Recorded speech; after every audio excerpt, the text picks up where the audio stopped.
unlimited aggression, charging out with her sword without asking any questions. Yu Jiujiu looked left and right, wanting to help but worried about the crowd. She was extremely anxious.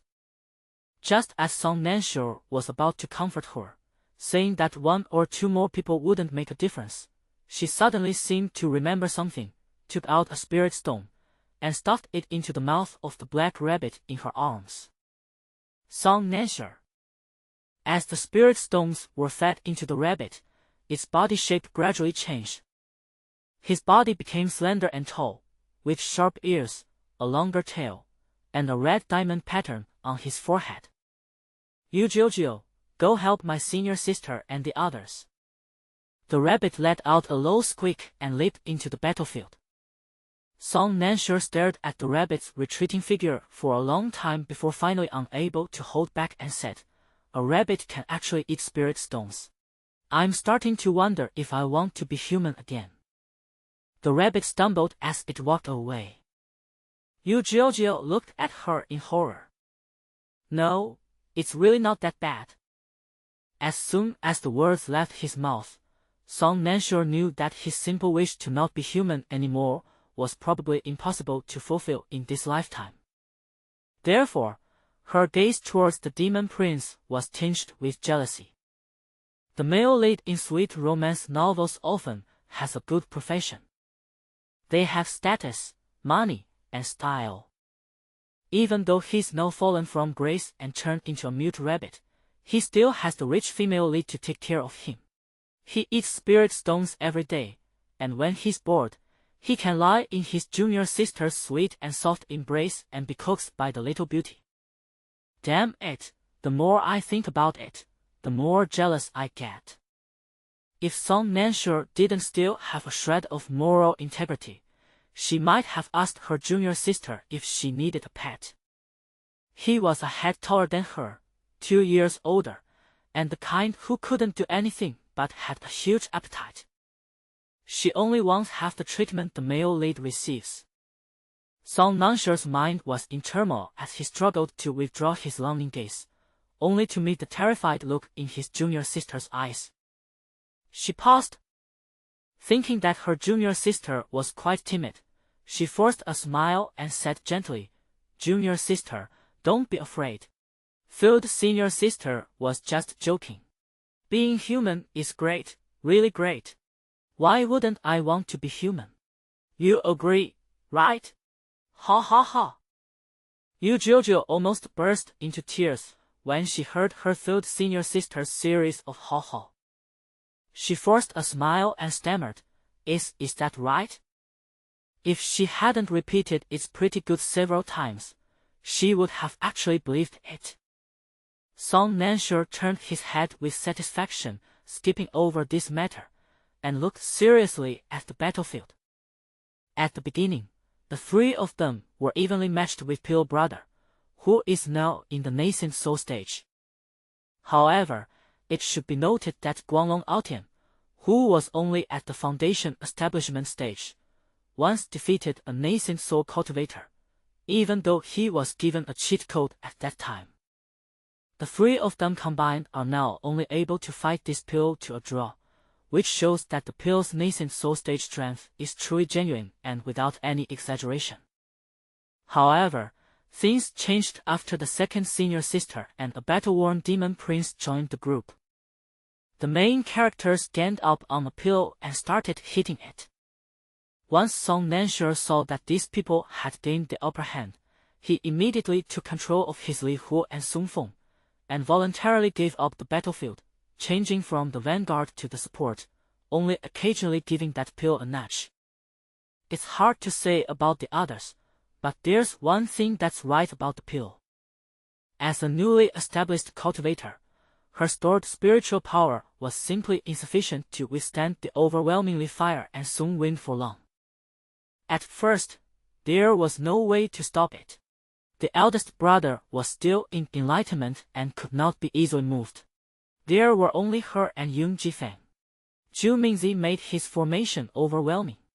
If she did not follow suit with a grand display, she would not be able to suppress the opponent's offensive. If it weren't for Master Shi saying that her dantian meridians were naturally wider than others, she really wouldn't have been able to withstand such extravagance. At this time, Song Nanshe had not thought much and had not yet realized what the old master meant by more spacious. He also did not know what a normal foundation establishment stage should be. If it were a normal foundation establishment stage cultivator, not only would their spiritual energy be drained, but their life force would also be drained by now. Although they currently have the upper hand, Song Nanshe is not at ease at all. On the contrary, he is even more vigilant. Just as she said, she didn't believe that the nascent soul stage was the ultimate power of this pill. This guy came in suppressing his strength. Although Song Nanshe didn't know why he was suppressing his strength, this pill clearly had big plans. It was impossible for him to just reveal his last trump card after being provoked by her. The fact that he can easily push his strength to the nascent soul stage proves that the nascent soul stage is not his limit, and may even be far beyond it. Nascent soul stage, or a higher tribulation transcending stage. But let alone the tribulation transcending stage, which is only one step away from ascension, even the nascent soul stage is a scarce resource in the cultivation world. Why would a powerful being with such a promising future not be able to openly enter the secret realm to take whatever he wants, but instead suppress his cultivation and sneak in? Unless, either he can't find it, or he can't get it. However, this does not explain why he insisted on suppressing his cultivation level to this extent. So she could only guess that there was a reason why the pill couldn't reveal its full cultivation level, or even that the lower the cultivation level, the better. Otherwise, he should have recovered his cultivation to protect himself when he was tricked into the Ghost King Bee Swarm. But what happened? The result was that he would rather be stung into a pig's head than recover his cultivation, gritting his teeth and holding on until this point. Thinking of this, Song Nanshe felt an inappropriate sense of admiration for this pill. Indeed, not just anyone can play a villain. But if that's the case, what would happen if they forced him to regain even greater strength? He would rather be stung into a pig's head than regain his strength, clearly because the price of regaining his strength was more unbearable for him. Song Nanshe saw it clearly. If the true strength of this pill was indeed at the nascent soul stage or the tribulation transcending stage, then unless their scumbag master came to fight it, the three protagonists would be helpless. However, they can force him to regain his strength and make him bear the unbearable consequences himself. With this in mind, Song Nanshe became even more ruthless when he launched surprise attacks, completely disregarding any code of honor and resorting to the most underhanded tactics possible. She was more furious at being harassed by one person than when she was surrounded by several others. When Song Nanshe suddenly attacked her again, she finally lost her temper. Zhu Mingzi roared, "You surnamed Song. You'd better stop. I could tolerate you poking my face and eyes with wind blades, but you actually. He gritted his teeth, but couldn't utter a word for a long time. The others were also completely bewildered, not knowing what their junior senior sister had done. Only Yung Jifeng, taking advantage of the angle, glanced expressionlessly at the cassia seed's slowly bleeding buttocks. Yung Jifeng. He reaffirmed his resolve never to be Song Nanshe's enemy in this lifetime. As they gradually suppressed Zhu Mingzi, Yung Jifeng glanced at Zhu Mingzi's waist, then flicked his sword tip, and a storage bag fell into his hand. Without turning his head, he raised his hand and tossed the storage bag off the battlefield, saying, "Song Nanshe, catch." Song Nanshe caught it instinctively, and upon closer inspection, he was overjoyed. It was those precious spirit stones that were used to threaten her as hostages. Song Nanshe immediately opened the storage bag and carefully examined it twice. Seeing that none of the spirit stones were missing, he couldn't help but breathe a sigh of relief. Thankfully, it was a close call. She immediately and carefully placed the storage bag into her storage ring. She always had double insurance when storing spirit stones. First, she would put the spirit stones into her storage bag, and then put the storage bag into her storage ring. She thought it was double insurance, but who knew that someone could still steal them? It seems she will have to think of a better way next time. When she opened the storage ring, a red stone flashed before her eyes. After thinking about it for a moment, Song Nansho remembered that this thing was something that Brother Donkey had accidentally eaten and then spat out. It's quite pretty.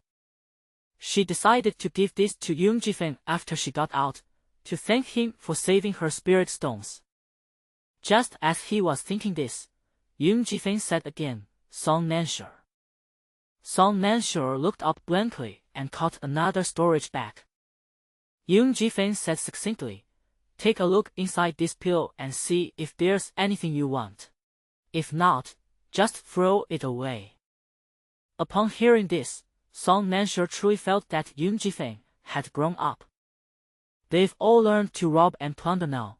Not bad, not bad. Amidst Ju Mingzi's angry shouts, she happily opened the storage bag.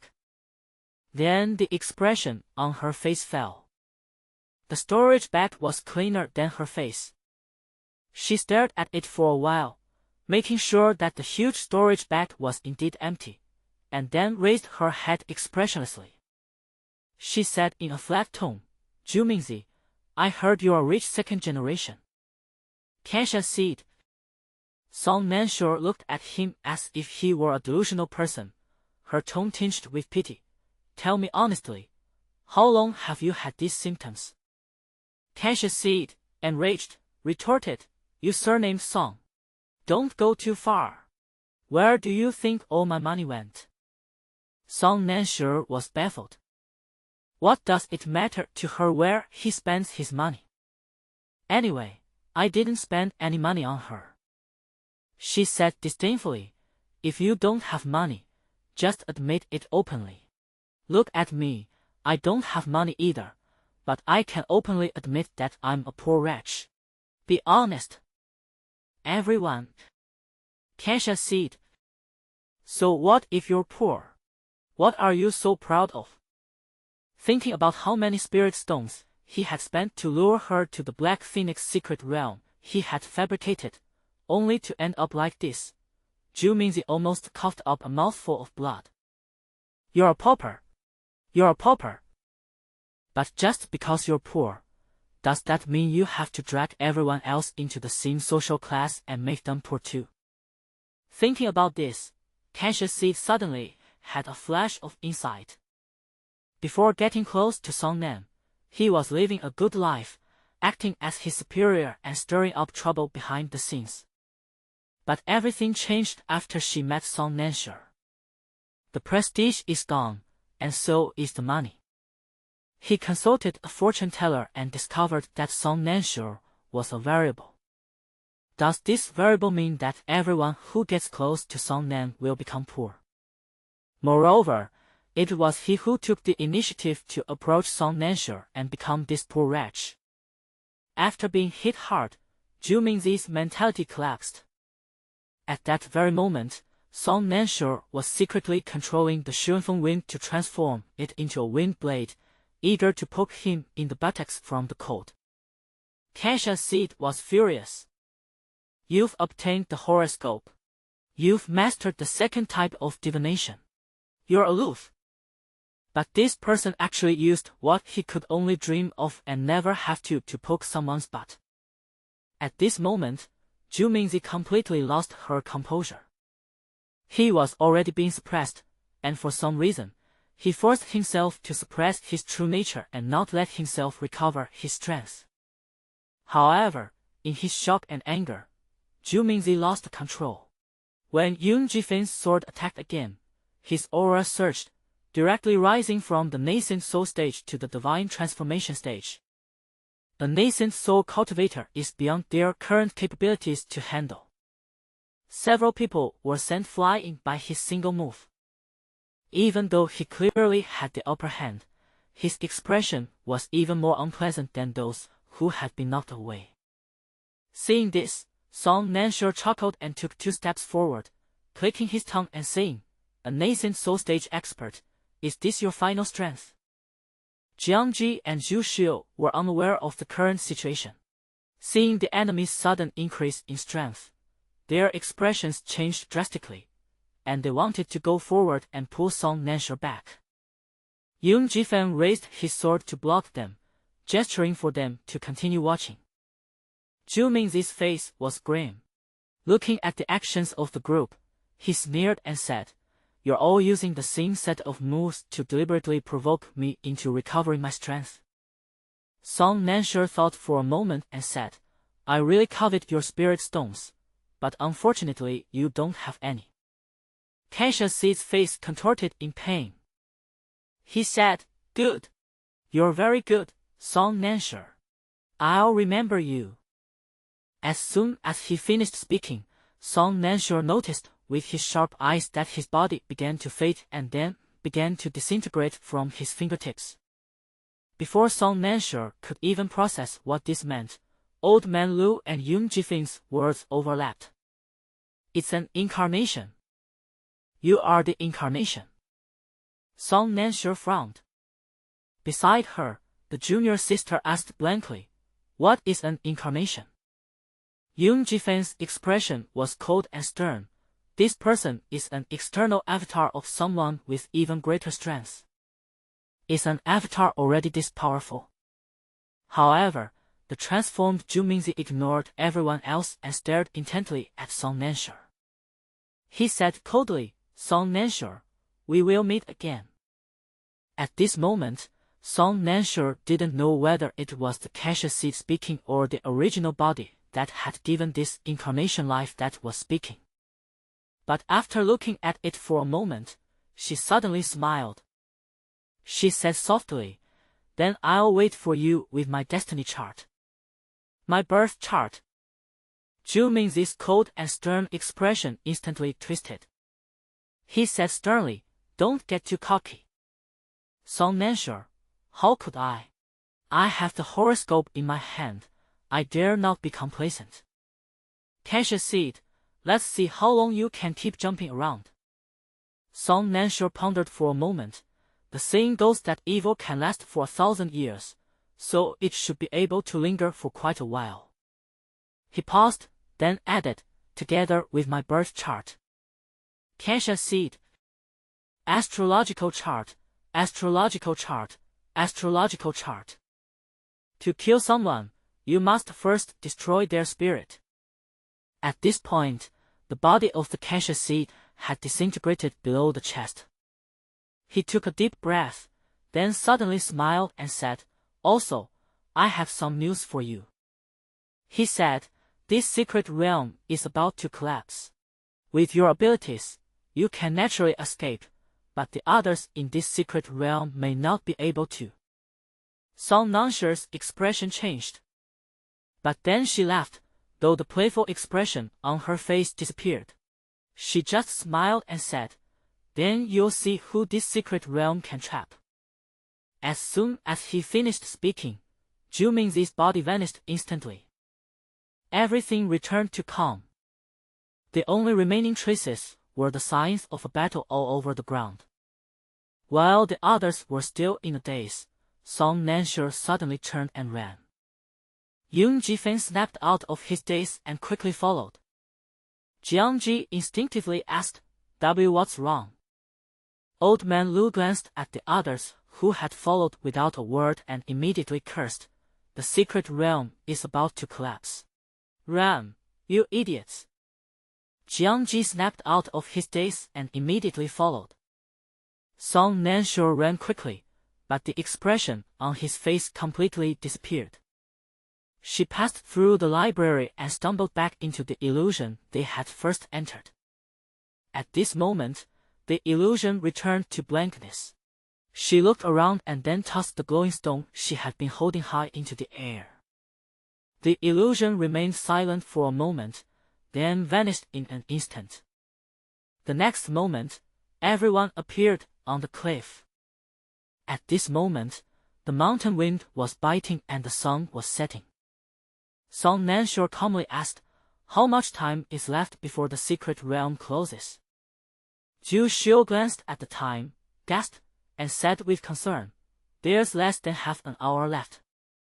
Half an hour, an hour. Without saying a word, Song Nansure simply tossed the horoscope plate in his hand into the air. The birth chart grows larger and floats in mid-air. Song Nansure jumped up first and said, "Get in the car." The others exchanged glances and followed. But once he got up there, Yun Jifeng sensed something was wrong. He calmly asked, "Song Nansure, you've just established your foundation. Have you learned sword control?" Song Nansure replied confidently, "No." Upon hearing this, Yun Jifeng was about to suggest that he sit on his sword when he heard Song Nansure say, "But I'll show you what however operation is." "The Sun trigram represents wind," she said. Before Yun Jifeng could react, a strong push came from behind him. The entire natal chart was like a wild horse that had broken free of its reins, galloping off into the distance. Yun Jifeng realized something and quickly looked at the birth chart. He then realized that the Sun trigram was at the end of the 8 directions of the natal chart. At this moment, the Sun trigram lit up, and the Sun wind surged out, directly pushing the natal chart out. The natal chart, leaving a trail of exhaust fumes, galloped ahead of everyone else. In her ear, Zhu Xiu hurriedly said, "Junior sister, we are going the wrong way." The horoscope suddenly paused, then in the next moment, it swung its tail and darted away again. Yun Jifeng's face turned ashen after being dumped, and his stomach churned. He was wrong. Why does he think that one cannot control their destiny chart without having learned sword control? She hasn't learned sword control, but she can control the Xuanfeng wind. Indeed, that's a high-level tactic. Under the guidance of the horoscope, they arrived at the exit of the secret realm in less than a quarter of an hour. A large number of people had already gathered there. Once the allotted time is up, the exit will open, allowing everyone to exit.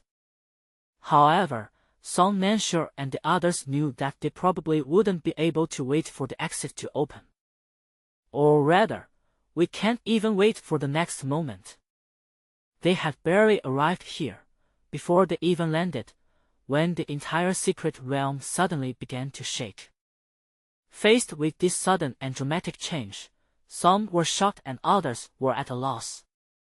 Seeing that there was no time to let them take their time, Song Nansure immediately took out a jade pendant from his storage ring. This was a jade pendant given to her by Yun Jifeng for self-defense shortly after she entered the secret realm. It contained a wisp of sword intent. She asked, "How powerful is this sword intent within?" Yun Jifeng, "Tearing this secret realm apart directly will not be a problem." Song Nansure, "It's settled." With that, she stood up abruptly and shouted, "Get out of the way."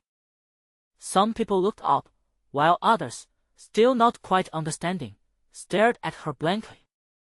Song Nansure didn't have time to say anything more and directly crushed the jade pendant. A powerful sword intent appeared out of thin air and slashed at the exit of the secret realm. The exit was forcibly cut open, creating a gap. But at the same time, the shaking of the entire secret realm became even more violent, and some places even began to collapse. Song Nansure cursed, "What are you still looking at? Can't you even run?"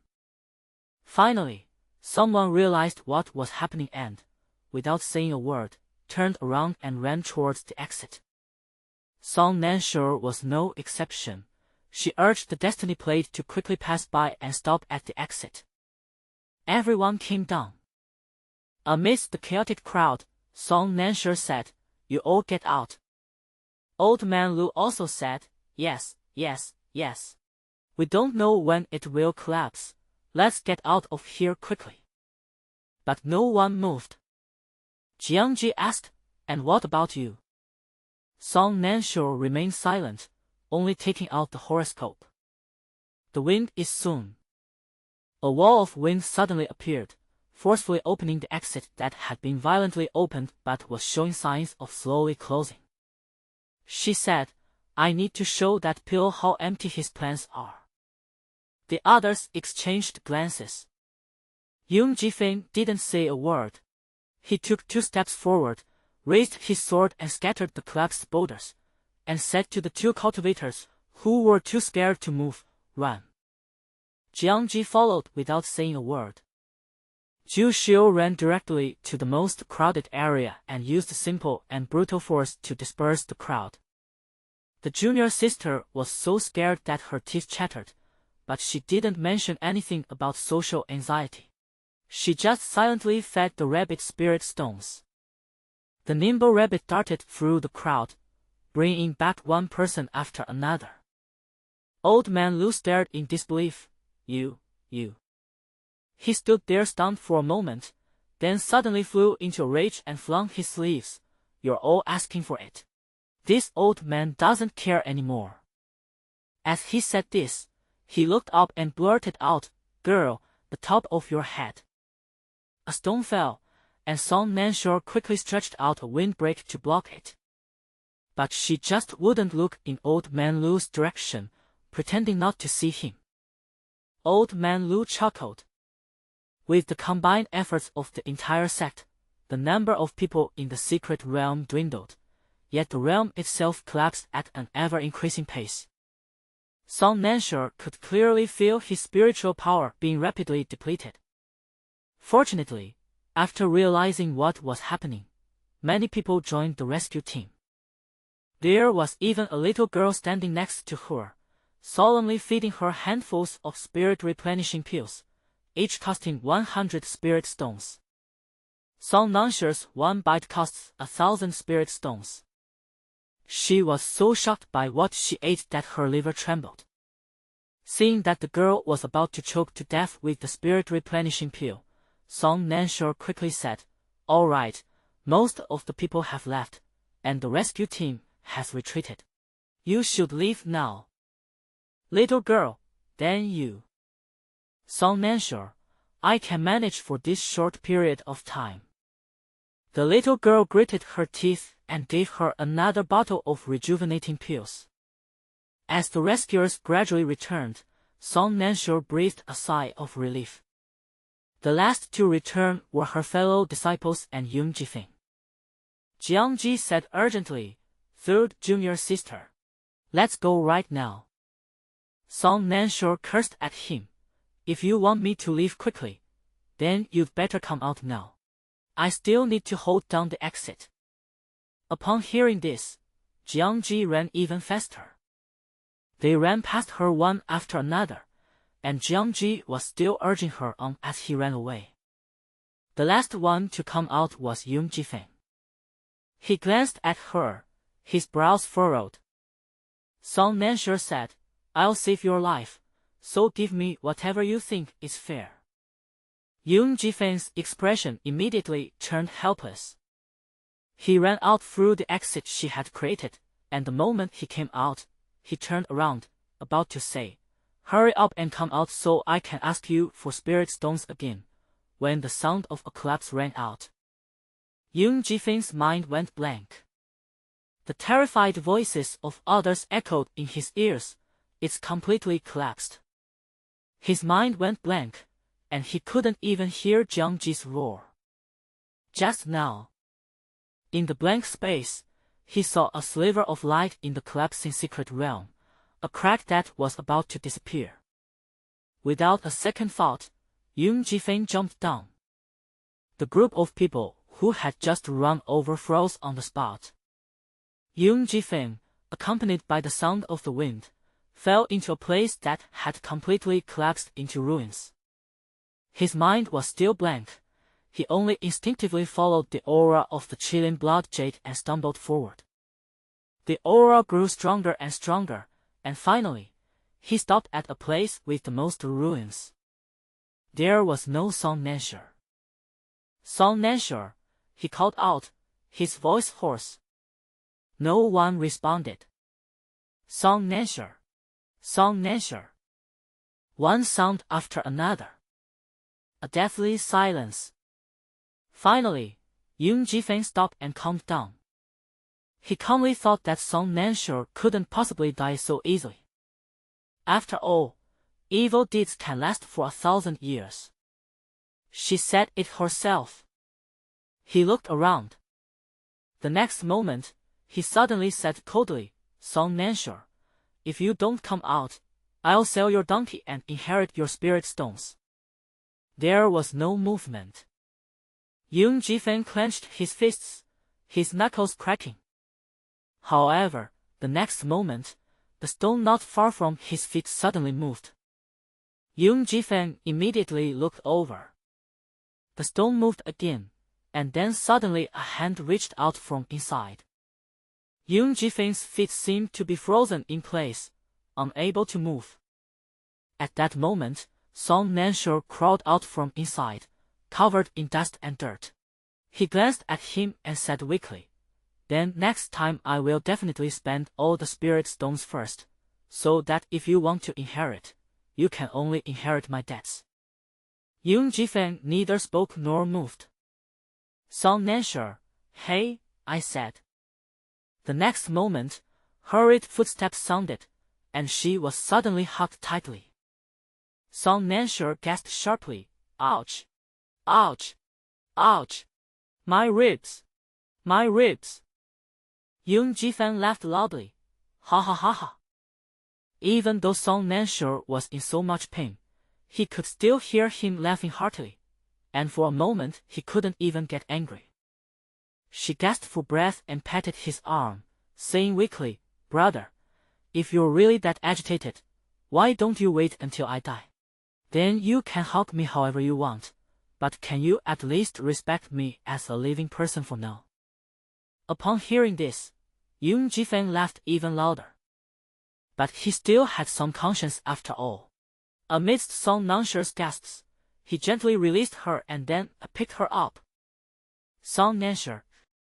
The brother held his arms out to the sides, allowing Song Nansher to lie comfortably in his arms. It should have been a Princess Carrie, but Song Nansher, to be honest, was too embarrassed to call it one. After all, no Princess Carrie involves the female lead lying stiffly in the male lead's arms like a corpse. Instead, the male lead carries her as if he were holding a flammable and explosive gas cylinder.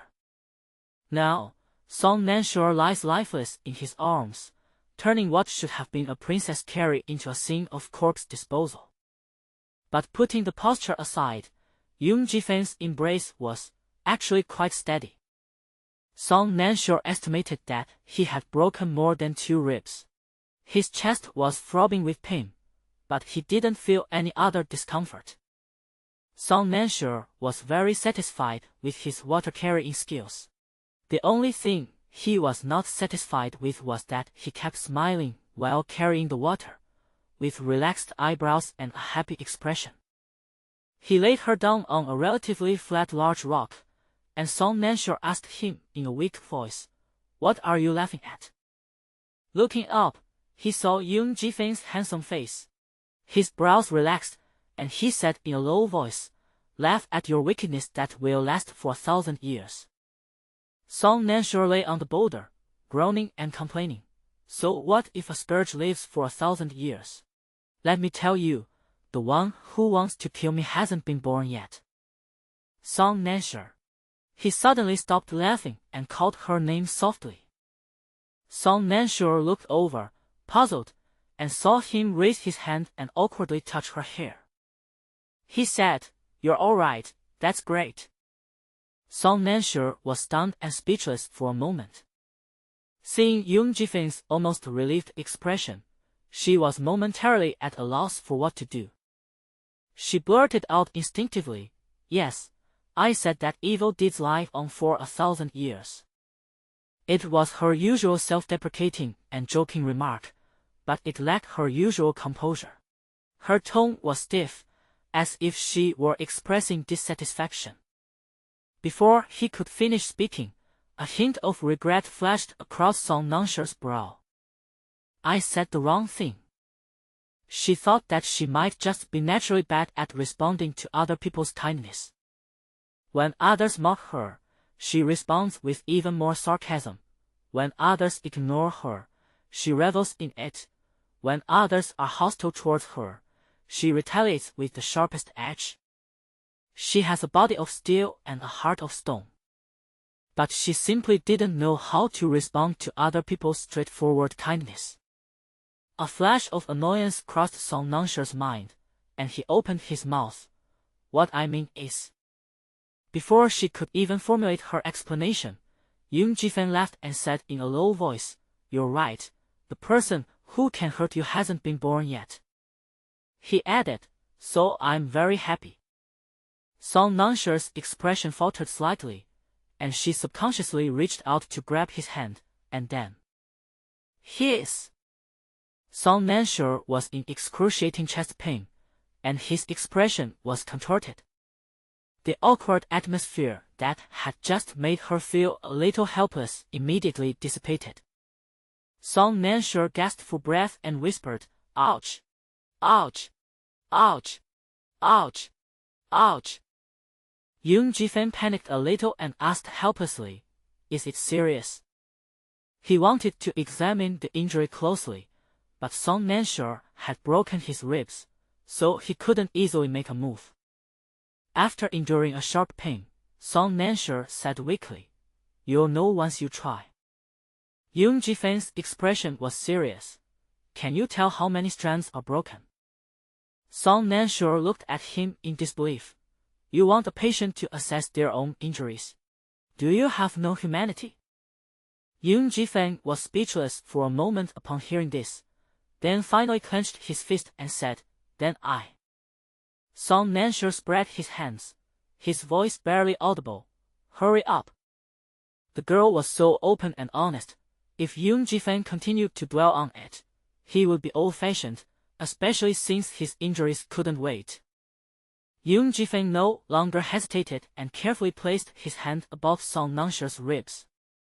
Song Nansher gasped, Hiss.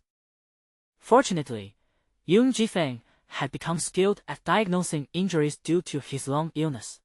He quickly withdrew his hand and said, 3 ribs are broken and 1 is fractured. It's not too serious. Song Nansher. He considered breaking 3 ribs as not a serious injury.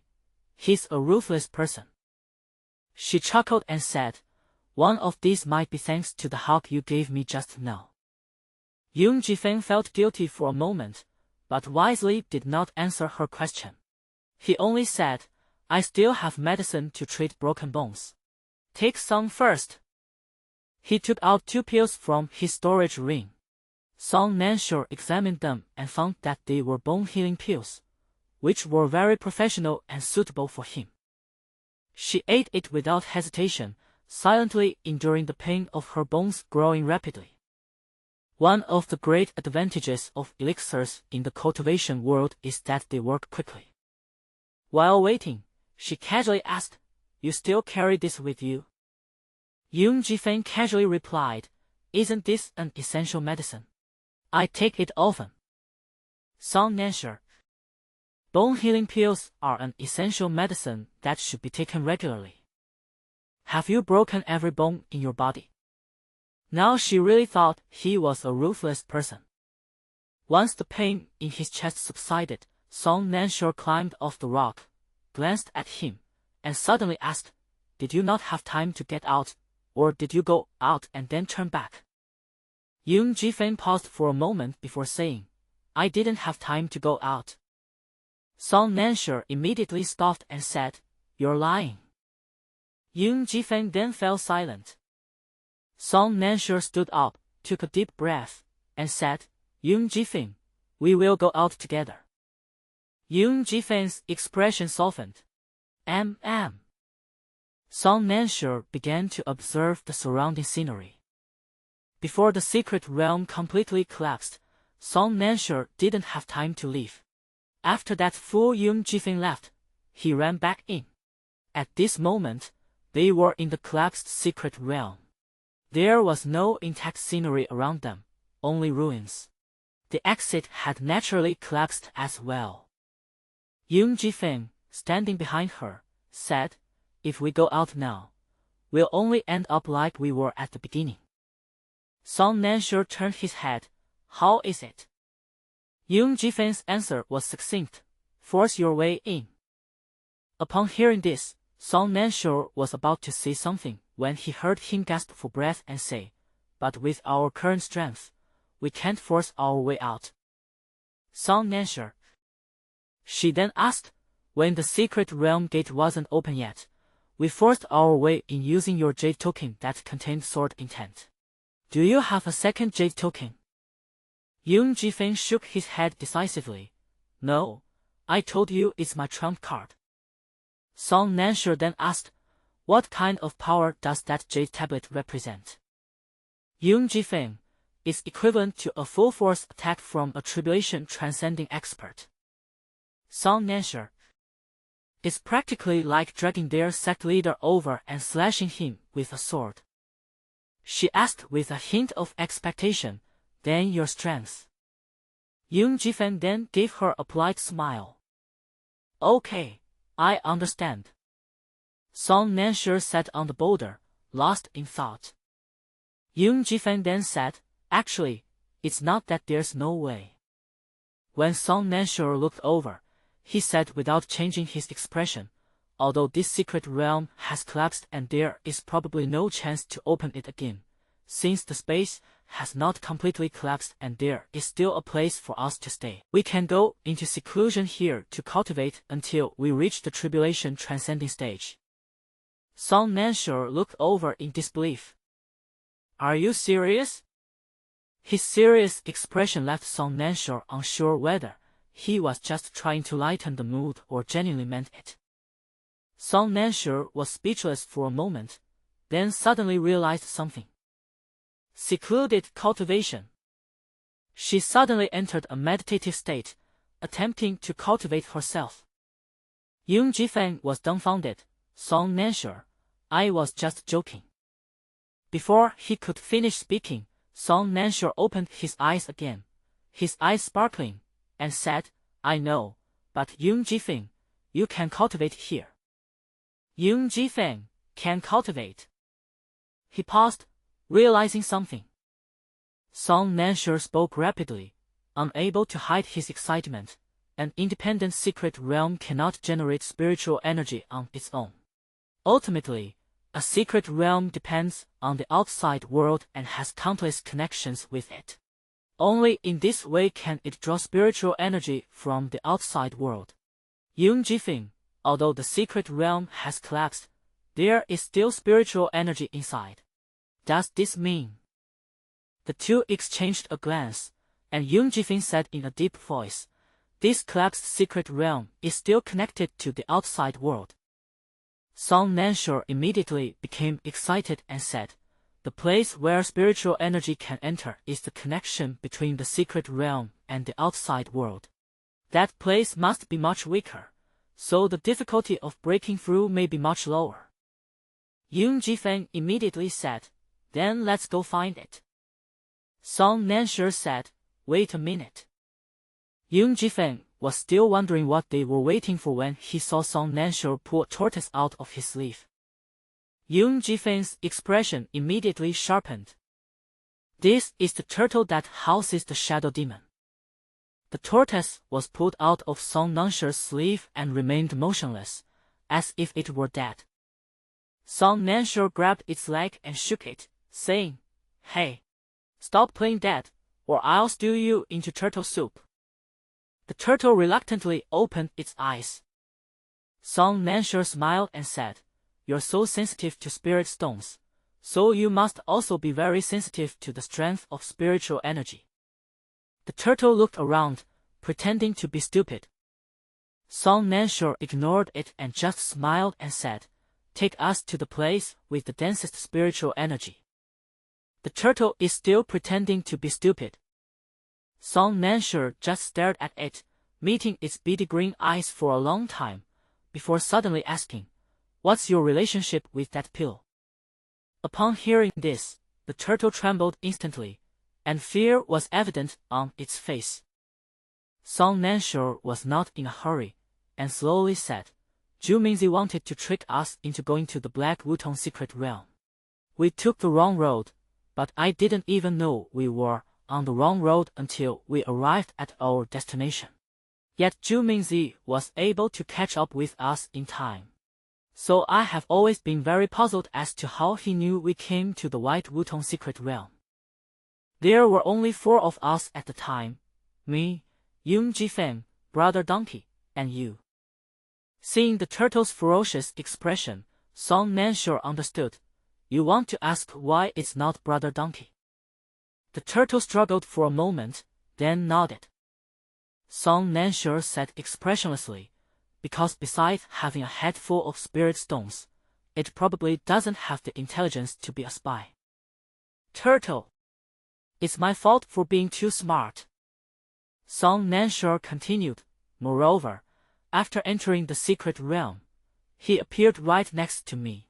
Even if he has 1,000 ways to locate my position, there must be a medium." She stroked her chin thoughtfully and said, "And I always feel that you have a familiar aura about you." Before she could finish speaking or even get to the bottom of the relationship between Guigui and Juminzi, Yung Jifeng blurted out the secret. He said in a knowing tone, "So you knew all along." Song Nansure, "What do I know?" Yung Jifeng muttered to himself, "I should have realized it sooner. How could you not see that there's a shadow ghost inside this turtle's body?" Song Nansure was shocked and interrupted him directly. "What? There's a shadow ghost inside this turtle's body?"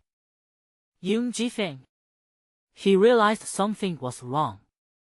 After a moment of silence, he calmly asked, "Didn't you realize it was a shadow ghost?" Song Nansure remembered the terrifying shadow ghosts that old Master Sure had explained to her, and jumped up. "I know nothing about ghosts." The thought that she was holding a shadow ghost made her feel a chill run down her spine, as if she had caught a cockroach, and she wished she could throw the turtle away on the spot. Yung Jifeng was also dumbfounded. "The reason I didn't sell this turtle in the first place was because a shadow ghost was living inside its body. I saw that you could suppress the shadow ghost and prevent it from escaping, so I assumed you knew about it and were just pretending not to know, playing dumb to deceive the shadow ghost." Song Nansure, with dead fish eyes, "If I were really a tiger, would I be willing to disguise myself as a pig? And what's the point of suppressing the shadow ghost? Have I even suppressed the shadow ghost?" Yung Jifeng. "The shadow ghost crawled out of the turtle's body once and you swatted it back each time. I thought you were hiding something, but you're telling me you don't know anything." This time, the 2 of them skipped over the tortoise and sat together to exchange information. Thus, Song Nansure learned the following news. First, there's a shadow ghost inside this turtle's shell. Secondly, Yung Jifeng already knew, and assumed she did. Third, without her knowledge, on several occasions, she slapped the fleeing shadow ghost back into its shell. After hearing this, Song Nansure stared at her hands in shock. "I'm actually this powerful. Could I be some kind of chosen one?" Yung Jifeng. Okay. He was certain that Song Nansure had no intention of pretending to be weak to deceive others. She wasn't pretending to be stupid. She's really stupid. Yung Jifeng sighed and said, "I'll pull this shadow ghost out for you to see." He reached out and grabbed a handful from the top of the shadow demon's head. Song Nansure took the opportunity to open the rarely used heavenly eye. Under the heavenly eye, Song Nansure saw the true face of the shadow ghost and was terrified. She immediately jumped up and said, "It's you. The shadow ghost that was living in my second senior sister's life fire that day and trying to steal her lifespan was you." The second senior sister was reborn because she suddenly fainted. After Song Nansure took her to the medical hall, he opened his third eye and saw a shadow ghost in her life fire. Thinking about his guess about the relationship between Shadow Ghost and Zhu Mingzi, and considering Shadow Ghost's actions, what else did Song Nansure not understand? She sneered and said, "Well, it seems this Zhu Mingzi really has grand ambitions. He's not only eyeing me, but he's been watching our sect for a long time." It's laughable that she thought the shadow ghost that suddenly appeared in her second senior sister's live fire was some kind of enemy from outside the tree that had tripped her up. At this moment, she no longer cared about why she was able to suppress the shadow ghost. She simply raised her hand and slapped the shadow ghost back into the turtle's body, picked up the turtle, and said coldly, "I'll give you a chance. If you behave well now, I'll let you live. Otherwise, I'll make sure you die before us." The turtle shuddered. Half an hour later. During the Southern Song Dynasty, they traversed mountains and valleys, climbing over one ruin after another, until they arrived at the only stone wall that had not collapsed. Song Nansure looked at the tortoise and then at the stone wall, closed his eyes to sense it, and said, "This time they didn't play any tricks. This is the place with the densest spiritual energy. The spiritual energy of this secret realm should have come in from outside the stone wall." After saying that, without even looking at the turtle's hesitant expression, she reached out and stuffed the turtle back into her sleeve. "Now is not the time to deal with it." She asked Yung Jifeng, "What are the chances of breaking through from here?" Yung Jifeng closed his eyes and sensed it for a moment, then said frankly, "It's a bit simpler than before. If it were before I was injured, I should have been able to do it." Song Nansure, "Before you got hurt?" That was truly despairing. All she could say was, "Try it first, and then we'll see." Without saying anything else, Yung Jifeng drew his sword and struck with all his might. The stone wall cracked and broke apart, but it quickly returned to its original state. After a long silence, Song Nansure sat down on the ground and said numbly, "Let's consider cultivating here until we reach the tribulation transcending stage." Seeing this, Yung Jifeng remained silent for a moment, struggling with his thoughts, before finally revealing them. He said, "Actually, there is another way." Song Nansure said expressionlessly, "Speak." Yung Jifeng said tactfully, "Back in Xianyang Town, do you know why I went to pry open Brother Donkey's mouth?" Song Nansure remained silent for a moment, thinking that they might be cultivating to the tribulation transcending stage here, and that they should still consider each other's feelings. So she said, "It's to see Brother Donkey's teeth." Yung Jifeng's face darkened. Upon seeing this, Song Nansure immediately stopped talking. After thinking for a moment, recalling his previous explanation, he hesitated and asked, "Is it because Brother Donkey accidentally ate something?" Yung Jifeng's expression softened slightly, but he said, "Actually, it's not that Brother Donkey accidentally ate something, but rather, I have something very important that might be inside Brother Donkey's stomach." Song Nansure looked bewildered. "What?" Yung Jifeng, "Chilling Blood Jade." Song Nansure, "What kind of Chinibu name is this?" But Yung Jifeng's next sentence gave Song Nansure a jolt of energy. He said, "With the Chilling Blood Jade, my injuries will heal 100 times faster than before." Song Nansure, "Then what are we waiting for?" She immediately waved her hand and said, "Take Brother Donkey out of your storage ring."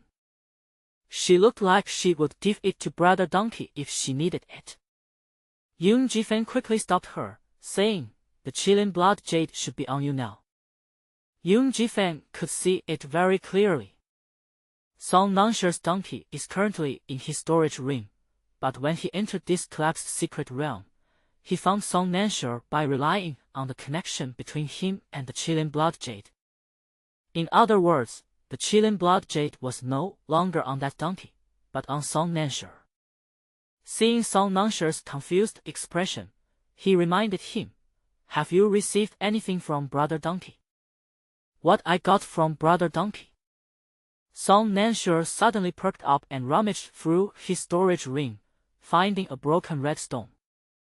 Yoon Ji-fin's spirits lifted, "Qilin blood jade." Song Nansher exclaimed in disbelief, "This is the Qilin blood jade. I thought it was just an ordinary stone." As she spoke, she scratched her head and said, "I was thinking of using it as a thank you gift after we got out, to express my gratitude for the spirit stones you saved." Upon hearing this, Yoon Ji-fan was initially moved, but then he realized something was amiss. He said slowly, "You think this is an ordinary stone?" Song Nansher nodded. "Yoon Ji-fan, and you're planning to give it to me as a thank you gift?" Song Nansher. "Damn! I let it slip."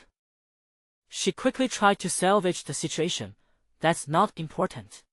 That's not important. The most important thing now is to recover our strength."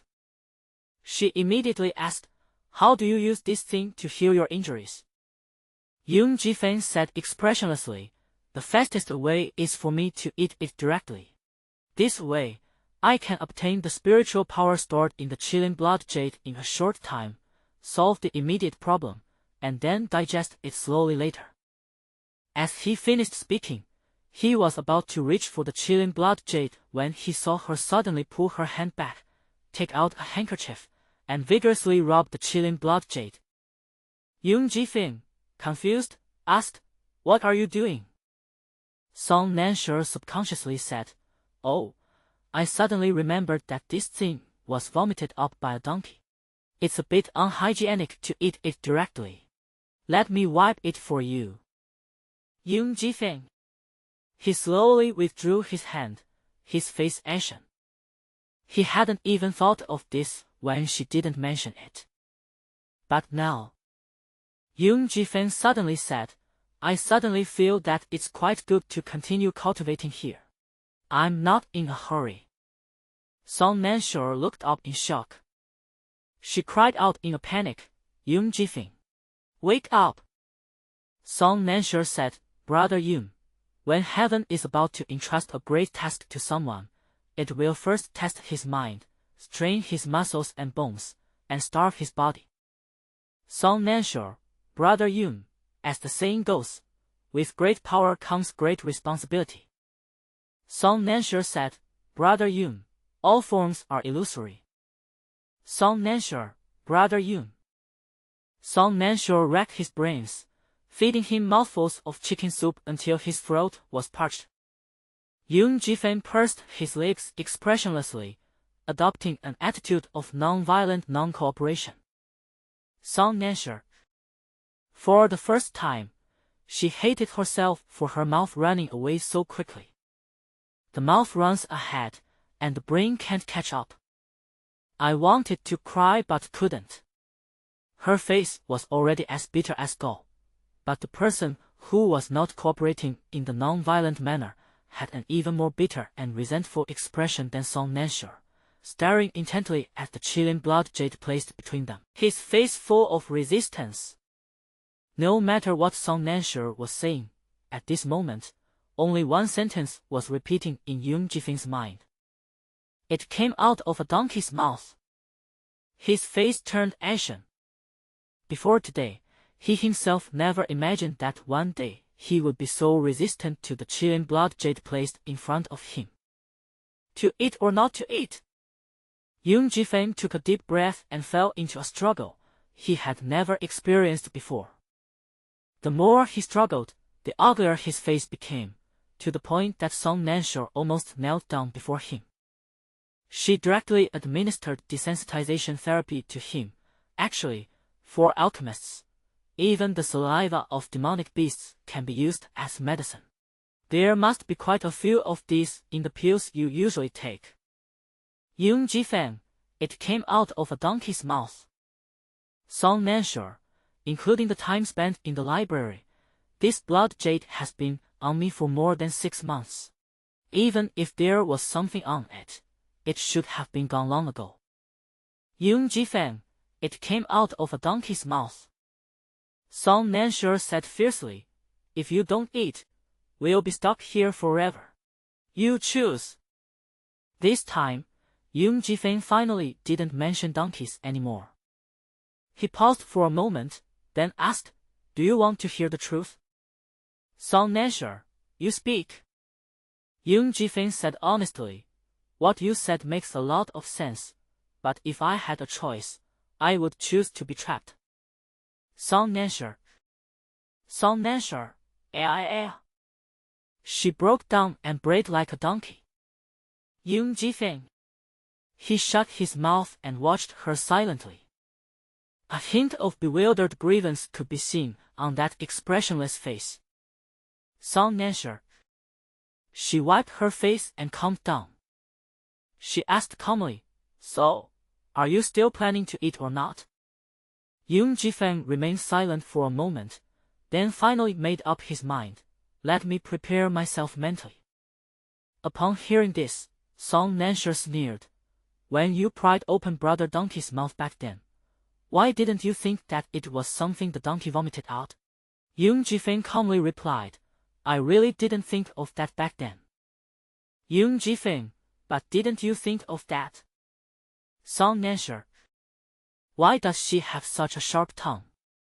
She took a deep breath, letting Young Ji-Feng soothe her fragile heart. After spacing out for a while, she suddenly started rummaging through her storage ring. Young Ji-Feng glanced at him and asked, what are you doing?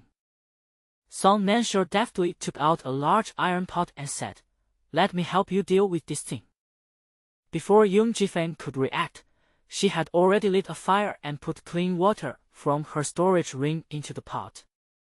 She was very clever and said, since you can accept that there is saliva from a demon beast in the peel, but you can't accept that this stone was eaten by Brother Donkey, then I will treat it as a peel for you and you can eat it as a peel.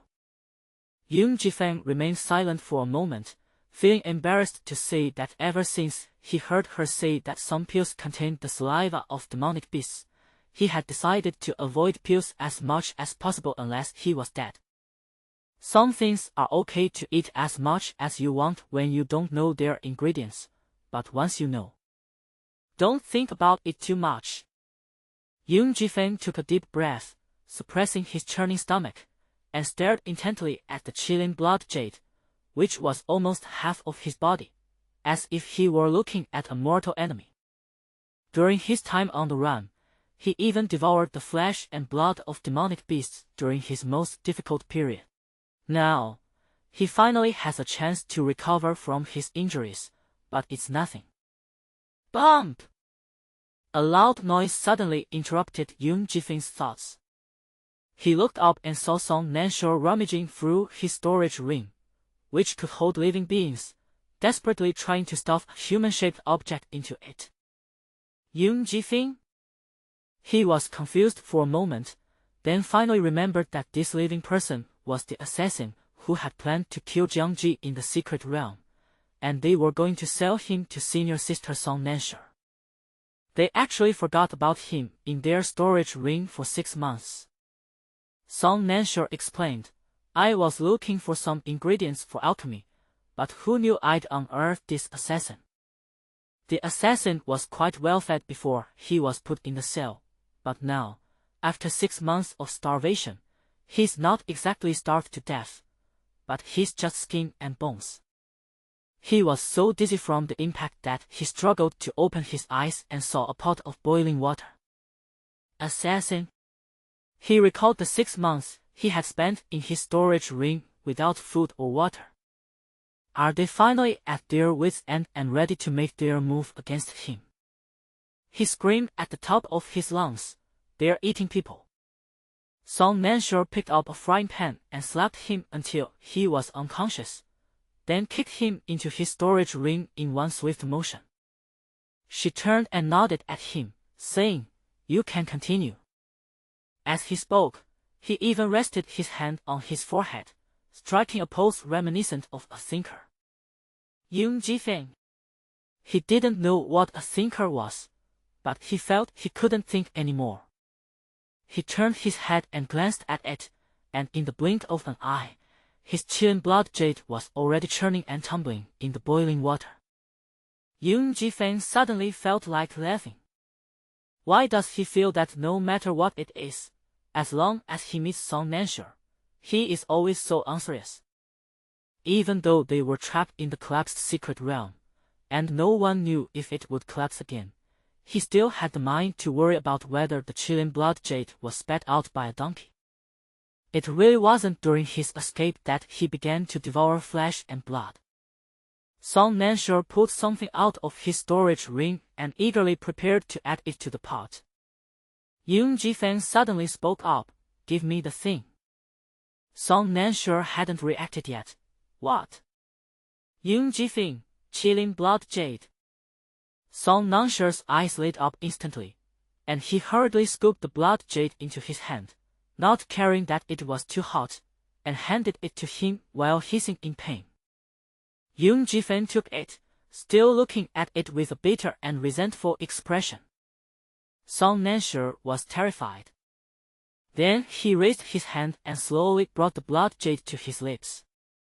Song Nansure suddenly shouted, "Yoon Ji-fan."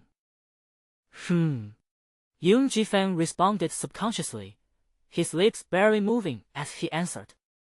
Delay could lead to complications, so Song Nansure's eyes immediately sharpened, and he grabbed Yoon Ji-fan's hand and pushed the blood jade into his mouth. Then she quickly covered his lips with hers. The girl's palm was placed on the young man's slightly dry lips. It wasn't soft, he could even feel the calluses on her fingertips and her hard knuckles. Yoon Ji-fan's mind went blank. He couldn't even tell if it was because he had swallowed the chilling blood jade without warning or because of something else. The girl's voice was both unreasonable and defiant. "Yoon Ji-fan, you've already eaten it. What's done is done, so just accept your fate." Yoon Ji-fan's mind went blank as he reached out, grabbed her wrist, and pulled her hand down. My hand tightened a little from the force. Song Nansure hissed and hesitated before saying, "Are you really angry?" Yoon Ji-fan released his grip as if he had been burned, his face cold and hard. Song Nansure glanced at him twice, and was about to say something when she noticed his reddened ear tips. Song Nansure was puzzled for a moment, then realized and said, "It must be the chilling blood jade that's working. Your ears are all red. Quickly sit down and absorb some spiritual energy, don't waste it." Yoon Ji-fan hummed in response, said nothing, sat down to meditate, and closed his eyes tightly. Song Nansure assumed that he had already begun absorbing the spiritual energy from the chilling blood jade, so she deliberately kept her distance so as not to disturb him. Soon, the redness on the tips of his ears faded, and Song Nansure finally breathed a sigh of relief. It seems the spiritual energy absorption went smoothly, thank goodness. She watched him for a while, but since she didn't know how long his process of absorbing spiritual energy would take, she stopped paying attention to him. She took out her birth chart and looked down at it. Of the 8 directions on the natal chart, only the directions of the Li and Sun trigrams are lit.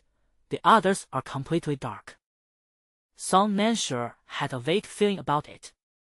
Mastering 2 hexagrams is far from the end, but rather the beginning. One day, she will be able to illuminate each of the 8 trigrams on this horoscope. In the cultivation world where diviners can only grasp 1 hexagram, such an idea would be nothing short of a fantasy. But Song Nansure didn't think so. If she can master 2, why can't she master more?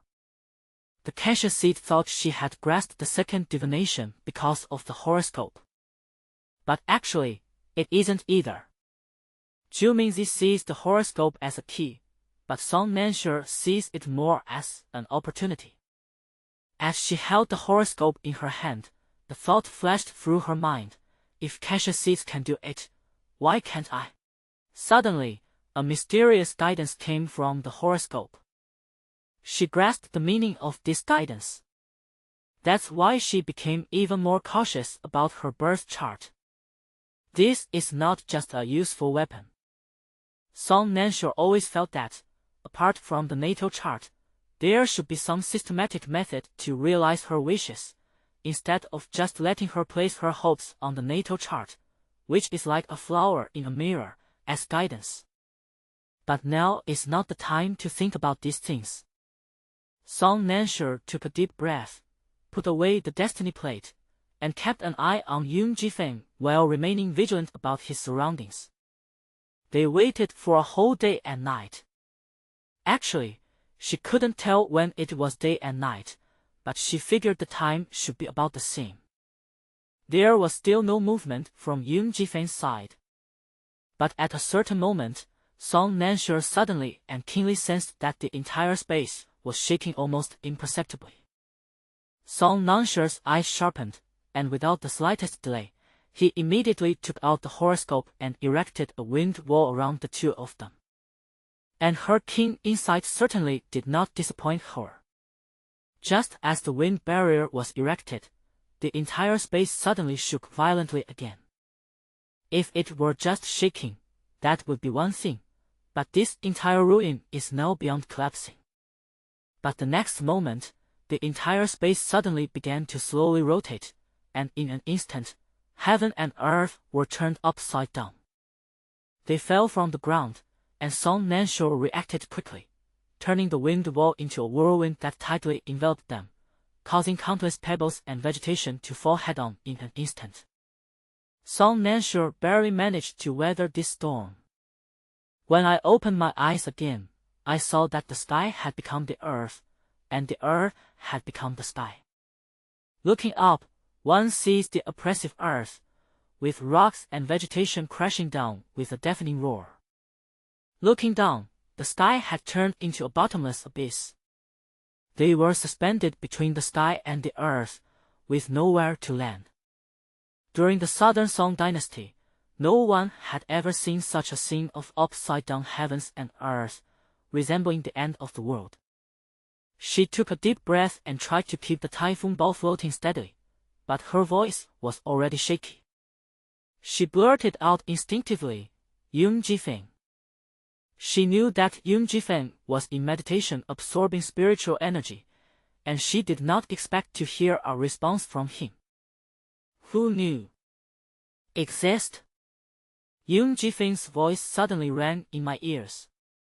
Song Nansure suddenly turned her head and saw Yoon Ji-feng standing behind her, slowly drawing a long sword from his waist. Song Nansure was initially delighted, but then shocked. "Your strength." "Yoon Ji-feng, it's mostly recovered, but it's enough." "Song Nansure, shall we make our move now?" he said. "If we delay any longer and this place collapses again, it will be even harder for us to get out." Song Nansure quickly asked, "So, what's your approximate strength right now?" Yoon Ji-feng calculated, "He's probably just reached the nascent soul stage."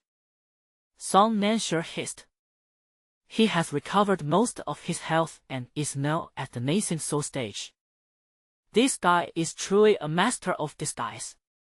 Song Nansure counted on his fingers. Breaking through other places would require the strength of a sect leader, but the place they chose is relatively weak. A nascent soul stage cultivator might be enough. Just as Song Nansure was about to say something in his surprise, Yoon Ji-feng said again, "But don't be too happy yet." Song Nansure.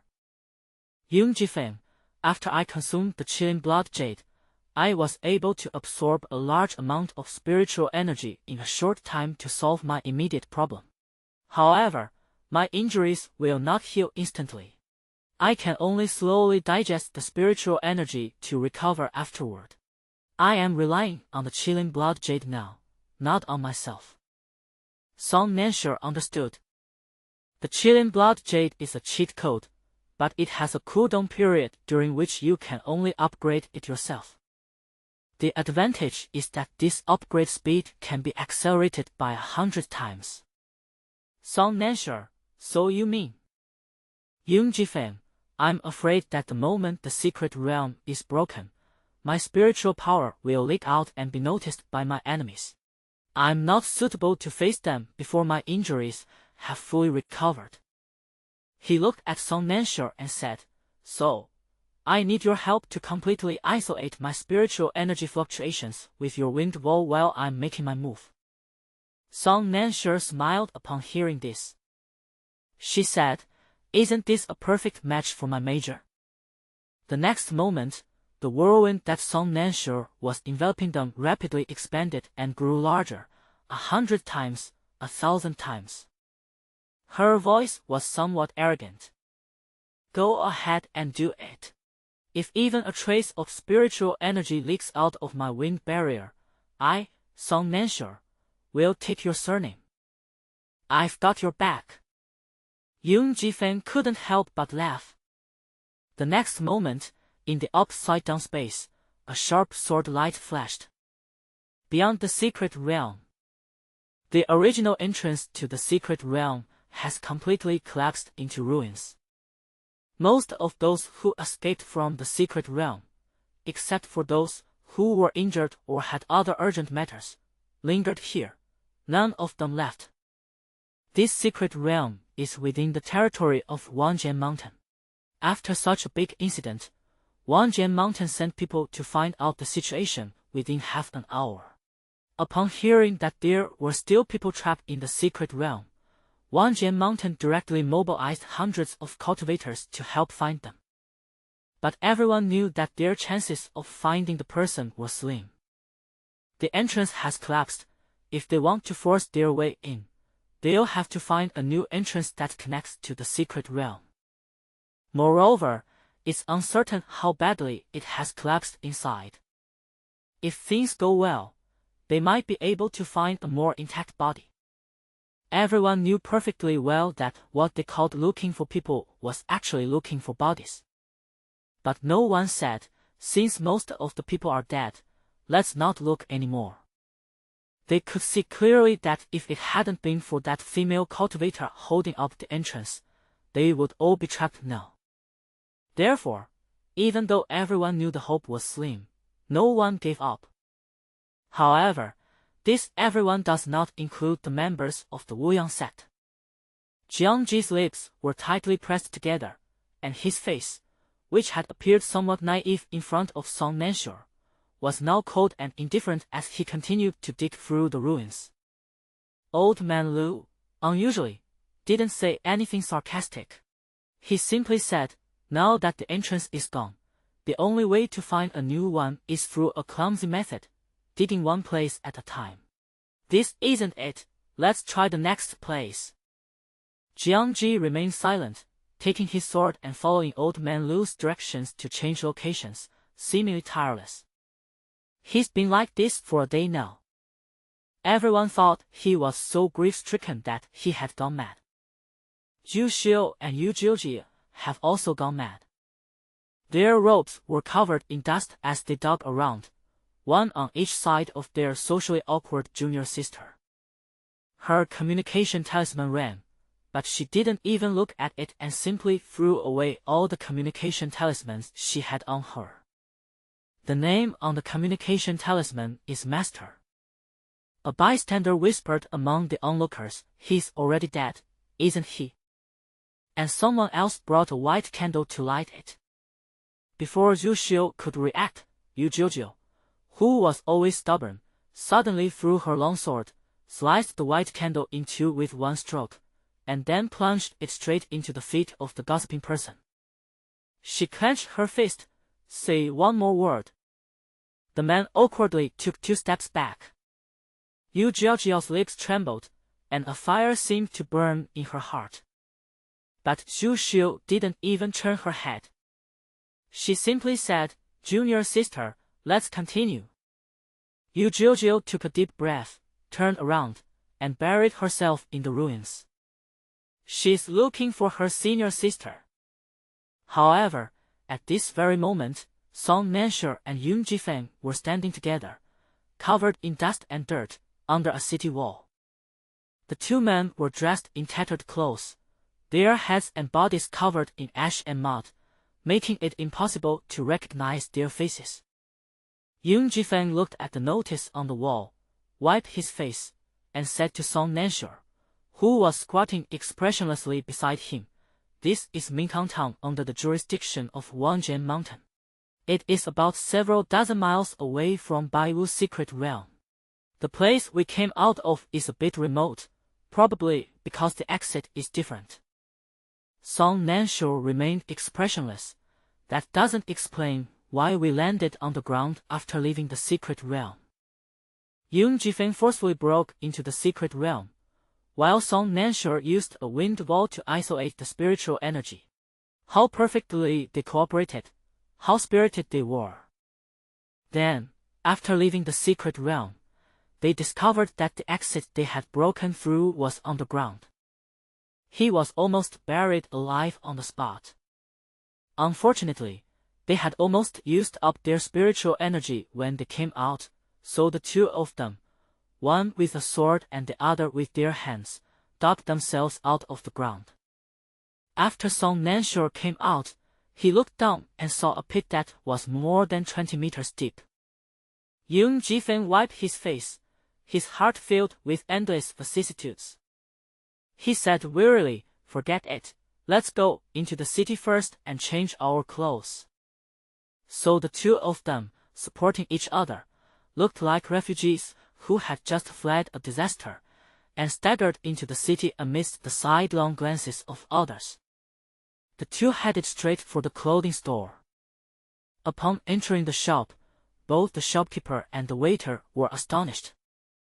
In the end, the shopkeeper, with his superior professionalism, forced a smile and asked, "What would you two like to order?" The two said in unison, "Clothes." "Shopkeeper, what kind of clothes would you two like?" Yoon Jifeng, "It fits perfectly." Song Nansure, "Cheap." Shopkeeper, he whispered, "Why don't you two discuss it again?" The two exchanged a glance. Song Nansure remained expressionless. Yoon Jifeng. He paused, then said, "The cheap one." The only clothing store in Minkang Town with a century-old sign opened for business today, and its first customers were two penniless people. With a stiff, professional smile, the waiter presented the man and woman with two very basic garments made of rather simple materials. The two went into the changing room separately, and the waiter then said to his manager with a complicated expression, "These two seem to be extraordinary people, and they're both cultivators, yet they acted like this, like this." He mumbled and couldn't think of a suitable adjective.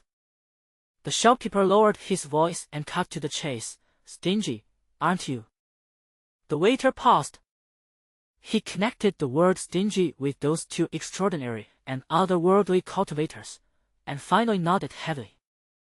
The sect leader scoffed, "Do you think cultivators live a life of luxury without worrying about money? Cultivation doesn't require spirit stones. Weapons don't require spirit stones. Injury pills don't require spirit stones." He said with pity, "It all comes down to money. There are just as many poor cultivators in the cultivation world as there are poor people in the mortal world.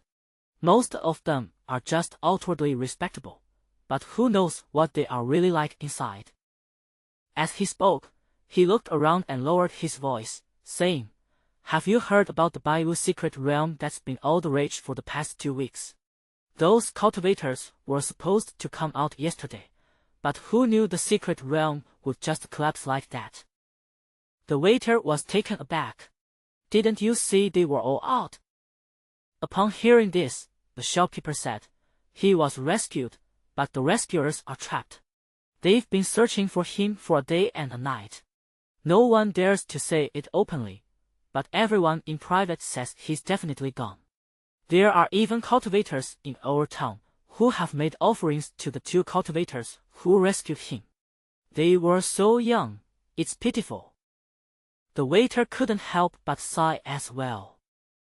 As the two were gossiping with great interest, the man and woman quickly changed their clothes and came out of the men's and women's changing rooms respectively.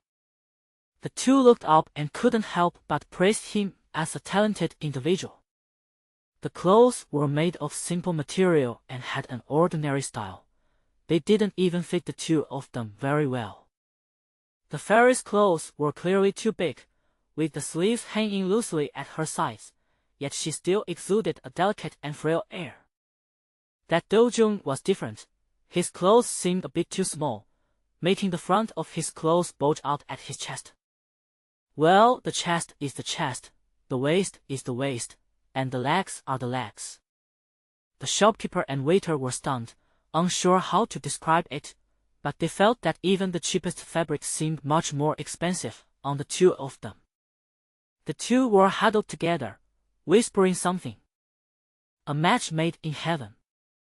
The shopkeeper couldn't help but move closer and overheard the conversation between the two seemingly perfect lovers. The man looked conflicted. This clothing. The woman seemed to be deep in thought. Even second-hand clothes from these clothing stores can be exchanged for spirit stones, so our second-hand clothes. Shopkeeper. He gritted his teeth and said, "Disgust. The old clothes must be at least 80% new before they can be used as payment for spirit stones." Both of them turned to look at her. The woman looked at their tattered clothes, her expression filled with regret. Then she quickly put the tattered clothes into her storage ring. Shopkeeper. I wouldn't be so greedy as to covet your scraps of cloth, really not. The money was exchanged for the goods, and the shopkeeper, with the same indescribable expression as the waiter, watched the two leave. Watching their retreating figures, the shopkeeper couldn't help but sigh. It's a waste to have such a beautiful face if you're so picky about it. With a sigh, he turned to gossip with show air about the two cultivators who heroically sacrificed themselves in the White Wutong secret realm. He had no idea that the two people behind him, whom he had just labeled as stingy and poor monks, were the very people who were about to be executed. After Song Nansha and Yung Jifeng, who had been heroically sacrificed, walked out of the clothing store, Yung Jifeng remained silent for a moment before saying what he hadn't had a chance to say earlier. He asked, when Song Nansha was in power, why didn't we choose something that was both cheap and fit well? As he spoke, he tugged at his collar somewhat awkwardly. His bulging chest suddenly appeared even fuller. Song Nansha couldn't help but glance at it, then glance at it again. When Yung Jifeng looked over, she casually looked away and said righteously, "How can we cause trouble for the shopkeeper?" Yung Jifeng said expressionlessly, "What's the truth?" Song Nansha spoke rapidly, "These clothes are sold out in certain sizes. Please do not choose them." Yung Jifeng, "I see there are some to choose from. During the Southern Song dynasty, it was twice as expensive." Yung Jifeng. The reason was so realistic that he gave in. Song Nansha couldn't help but glance at his lapel again. She said sincerely, "This dress fits me really well." Yung Jifeng took a deep breath and said, "Minkang Town isn't far from the Baiwu secret realm. Let's go take a look first." Song Nansha took one last look at Yung Jifeng's clothes, silently chanted Amitabha twice, and then sadly looked away. Then she said, "We're trapped. Our senior brother and the others definitely haven't left. They are still trying to rescue us. Let's go and let them know we're safe." The two planned to leave the city gate first, and then fly on their swords to the original entrance of the White Phoenix secret realm. They hadn't noticed anything when they came in, but as they walked out, they clearly sensed something was wrong. Many cultivators hurried to and fro in Minkang Town, and none of them looked well. Several groups of cultivators dressed in the robes of Wangjian mountain disciples were even more hurried, without even a moment to stop. Whenever such a monk passed by, the vendors on both sides of the street or the passers-by would start to talk about it. Song Nansha gleaned several key words from their discussions. such as the secret realm collapsed or death. Song Nansure couldn't help but gasp, saying, "Could it be that the collapse of the secret realm has also affected the area outside the secret realm, and someone has died?" Yoon Ji-fan recalled the commotion when the secret realm collapsed, and his expression turned somewhat serious. "It's not impossible." This time, there was no time to waste. Song Nansure and his group rushed out of the city without even having a chance to ask any questions. As soon as they arrived outside the city, they saw 2 or 3 cultivators setting up altars and offerings by the main road outside the city. According to the onlookers, they were commemorating the people who died in the White Wutong secret realm. Song Nansure and Yoon Ji-fan exchanged a glance, both with serious expressions. They went up and took a look. However, upon seeing this, both of them were completely dumbfounded. Song Nansure murmured the words on the memorial tablet, the place of the righteous men Song Nansure and Yoon Ji-fan. She paused, turned her head, and looked blankly at Yoon Ji-fan. She asked, puzzled, "Could it be that among the victims there are others with the same name as us?" "Yoon Ji-fan," he said expressionlessly, "So, is it possible that the altar is being used to commemorate the 2 of us?" Song Nansure was stunned. The 2 of them stood there dumbfounded outside the crowd, watching a group of monks pay their respects to them. 1 or 2 monks even tearfully explained to the onlookers their glorious deeds of bravely sacrificing themselves to save people. The monk wept bitterly, saying, "For a whole day and night, I have been thinking back on these 2 righteous men. His voice and appearance are still vivid in my mind. His voice and appearance are still vivid in my mind." Song Nansure. Yoon Ji-fan. "Of course, their voice and appearance are still vivid in my mind. You can see them if you look up and go outside." Another monk added sorrowfully, "Though they are dead, they live on forever in our hearts." The 2. "No, although we are alive, we are already dead in your hearts." The 2 men felt a moment of suffocation, not daring to think about how many times they had died in the hearts of countless people. In this suffocating silence, Song Nansure made a joke. "The atmosphere has been built up to this point. If we don't die, it will be hard to face the masses." "Yoon Ji-fan, you agree, right?" Yoon Ji-fan took a deep breath. He learned for the first time what it meant to be speechless. Ignoring Song Nansure's humor, he picked her up and said, "Let's go." Song Nansure exclaimed, "Hey," and said, "Don't rush me, let me take another look. I've never participated in my own sacrificial ceremony in my life." "Yoon Ji-fan, if you're not in a hurry, how many more times do you want to die?" Song Nansure was still pondering. "Since it's all memorial for us, it's not unreasonable for me to grab an apple to fill my stomach, is it?" Her eyes were fixed on the bright red apple. She thought Yoon Ji-fan would definitely refuse such an outrageous request, but to her surprise, although he didn't say a word, he suddenly reached out and grabbed an apple as the 2 of them flew over the altar. Then he threw out his flying sword, slamming Song Nansure onto it, and rode off into the distance. Those below the altar were dumbfounded, as was Song Nansure. Yoon Ji-fan tossed the apple into her hand. "Eat it."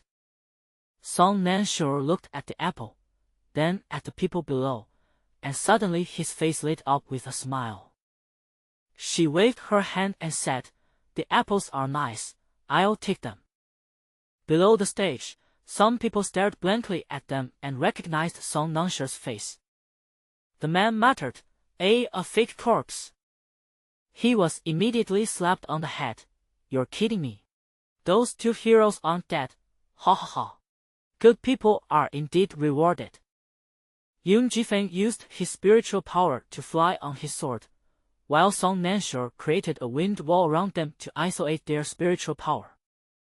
This was a method they came up with when they broke out of the secret realm. With Song Nansure isolating the spiritual power, Yoon Ji-fan could use the spiritual power freely, avoiding attracting enemies before he was ready. This was a matter of life and death, concerning whether they were alive or dead, and Yoon Ji-fan flew along with his sword. The journey of several dozen miles was only a short time, and the two quickly flew to the top of the original secret realm entrance. Looking down, their hearts skipped a beat. People, people, people, people, people, people, people. With so many people around, Song Nansure didn't know who thought she was dead and who thought she was alive. Moreover, there seemed to be sounds of arguing coming from the crowd. Song Nansure quickly said, "Get out, get out." Yoon Ji-fan quickly landed his flying sword outside the crowd, and the two of them squeezed through the sea of people. Song Nansure, make way, make way. Some people complained, "Are you all in such a hurry to be reborn?" Song Nansure, more or less. The person? Yoon Ji-fan stood guard beside her, and soon they squeezed to the front. Then Song Nansure was startled. At the forefront were Jiangji and his group, along with a group of cultivators dressed as disciples of Wanjian Mountain. The two groups faced off. At this moment, Jiangji's face was colder than Song Nansure had ever seen. He raised his heavy sword with one hand and pointed it at the group of Wanjian Mountain, the threat of which was self-evident. Zhu Xiu and Yu Jiujiu stood behind him, silently expressing their support. Old Man Lu floated in mid-air, his amused expression gone. Their attitude was assertive, while the disciples of Wanjian Mountain looked extremely troubled. The leader softened his tone and said, "I know this is hard for many to accept, but..." He paused, then said in a deep voice, "Our elders detected the situation inside half an hour ago. The collapsed secret realm has just undergone a second collapse, and there is no longer any spiritual energy fluctuation from living beings inside." He closed his eyes, not a single bit. Jiangji tensed his jaw, but his hand holding the heavy sword remained motionless. He simply said coldly, "So, what are your plans, 10,000 Swords Mountain?" The leader took a deep breath and said, "That secret realm has collapsed twice, and it's inevitable that there will be a third collapse, which will then affect the outside world. This place is only 50 miles away from Minkang Town, which has several thousand people living there." He said in a hoarse voice, "So we are going to completely level this place from the outside." Jiangji sneered, "What if I say no?" The person, but... Jiangji interrupted him directly, "My junior sister is still inside. We need to bring her out." The man said, "But there's no spiritual energy fluctuation inside." Jiangji interrupted him again, "I know." His voice trembled almost imperceptibly, yet he said with unwavering determination, "But I don't believe she's dead. I have to get her out. Even if she dies," he said slowly, "I still have to bring her out." A hint of reluctance flashed across the faces of the disciples of Wanjian Mountain. The leader said in a hoarse voice, "But there are thousands of people in Minkang Town. Jiangji, Jiang, will take full responsibility." Before he could finish speaking, Song Nansure, who was almost stunned in the crowd, took a deep breath and suddenly raised his voice, "Take responsibility for what? Jiangji, have you lost your mind?" Jiangji and the other two suddenly turned around and stared blankly at Song Nansure, who suddenly pushed through the crowd and walked out. Then they all froze, as if after a day and a night, they no longer recognized the people in front of them. On the contrary, the people from 10,000 Swords Mountain asked in confusion, "You?" Song Nansure, their junior sister is alive, not dead. Yoon Ji-fan stepped out from behind her. Yoon Ji-fan, alive. The people from Wanjian Mountain were puzzled, but our master clearly said there was no spiritual energy fluctuation inside. Young Jifeng laughed. He said, "We're out now. Where else are you going to look for spiritual energy fluctuations?" As Young Jifeng spoke to them, Song Nanshe strode up to the three stunned people. Then she launched into a tirade like a machine gun. "You're the senior brother. Can't you use your brain? You'll take responsibility." "With what? With your head? You're Long Aotian, not a domineering CEO. If I'm gone for a day, you all forget how to use your brains. What if I really die?" Before she could finish speaking, Zhu Xiu suddenly rushed out and hugged her tightly. Song Nanshe's rebuke, which was full of accusations and whose purpose was unclear, immediately stalled. She said, "You." Before she could finish speaking, Yu Jiujiu seemed to wake from a dream, let out a small cheer, and rushed over. Then Song Nanshe and his companion were tackled and slammed against the stone wall by their little junior sister. Song Nanshe was so crushed by the weight of the two people that he almost spat out a mouthful of blood. The incredibly strong junior sister said in a soft voice, "Senior sister, I knew you weren't dead." "Song Nanshe," she said weakly, "it'll be soon." This time, Jiangji didn't need old man Lu to remind him. He woke up on his own. He looked at his three junior sisters, who were huddled together like little animals, and first smiled, then burst into laughter. He strode forward, wanting to embrace his junior sister, whom he had lost and found again. Then Young Jifeng appeared in his path. He asked expressionlessly, "What do you want to do?" "Jiangji." He looked at the three female cultivators, then at himself, and felt that it might be a little inappropriate. Then he looked at Young Jifeng again. Suddenly I realized. The next moment, Long Aotian stepped forward and hugged the future villain. Young Jifeng? Having heard several love stories from his second junior sister about his third junior sister and the man before him, Jiangji patted him on the back with great force and said emotionally, "Brother, I understand." Young Jifeng was full of question marks. "If I don't understand, what do you know?" Song Nanshe was hugged so hard he died on the spot, while Young Jifeng was hugged inexplicably and, in a daze, was escorted back to Minkang Town by a group of people. The righteous man who rescued people in the secret realm did not die. The righteous hero who rescued people in the secret realm has returned. These two pieces of news spread like wildfire throughout the entire Minkang Town. As a group of cultivators joyfully escorted Song Nanshe and his companions into the city, the streets were crowded with onlookers. The shop assistant and the shopkeeper were also among them, cracking sunflower seeds while trying to catch a glimpse of the righteous man. Then they saw it. The shopkeeper dropped the melon seeds. Xiao Er's jaw dropped.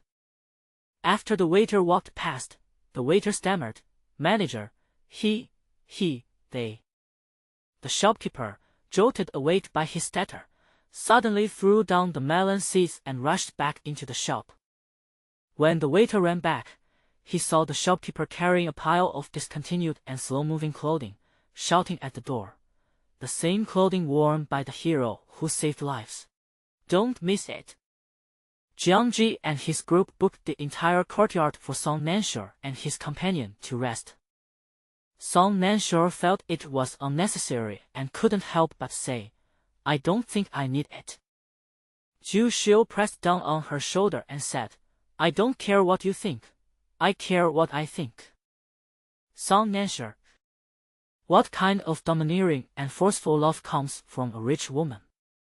The three siblings walked out of the courtyard, discussing whether they should make some nourishing soup for them, leaving Song Nanshe and Young Jifeng behind. Song Nanshe was still marveling at the rich woman's immense wealth. Young Jifeng couldn't help but say, "When I used to go on missions, I would also rent a courtyard by myself for peace and quiet." Song Nansure glanced at him. Are you sure you want to say this to me while wearing clothes from a clearance sale? Yoon Ji-feng fell silent. He nodded calmly and said, I'll go meditate for a while first. Looking at his back, where his waist and hips were perfectly proportioned, Song Nansure recited Amitabha twice more. Then she decided to solve the problem of food and warmth first, and see what kind of nourishing soup Jiangji and the others had prepared. As soon as Song Nansure opened the courtyard gate, he saw his second senior sister and junior sister arguing about whether the leaves or the stems of vegetables were tastier, while Long Aotian, who was invincible in the original novel, was holding a kitchen knife and confronting a menacing chicken, sweating profusely. Song Nansure couldn't help but laugh. She couldn't help but think that they were also people who could cry and laugh, and who were full of everyday life, instead of a two-dimensional character that merely represents a symbol in the book. Just like Jiangji.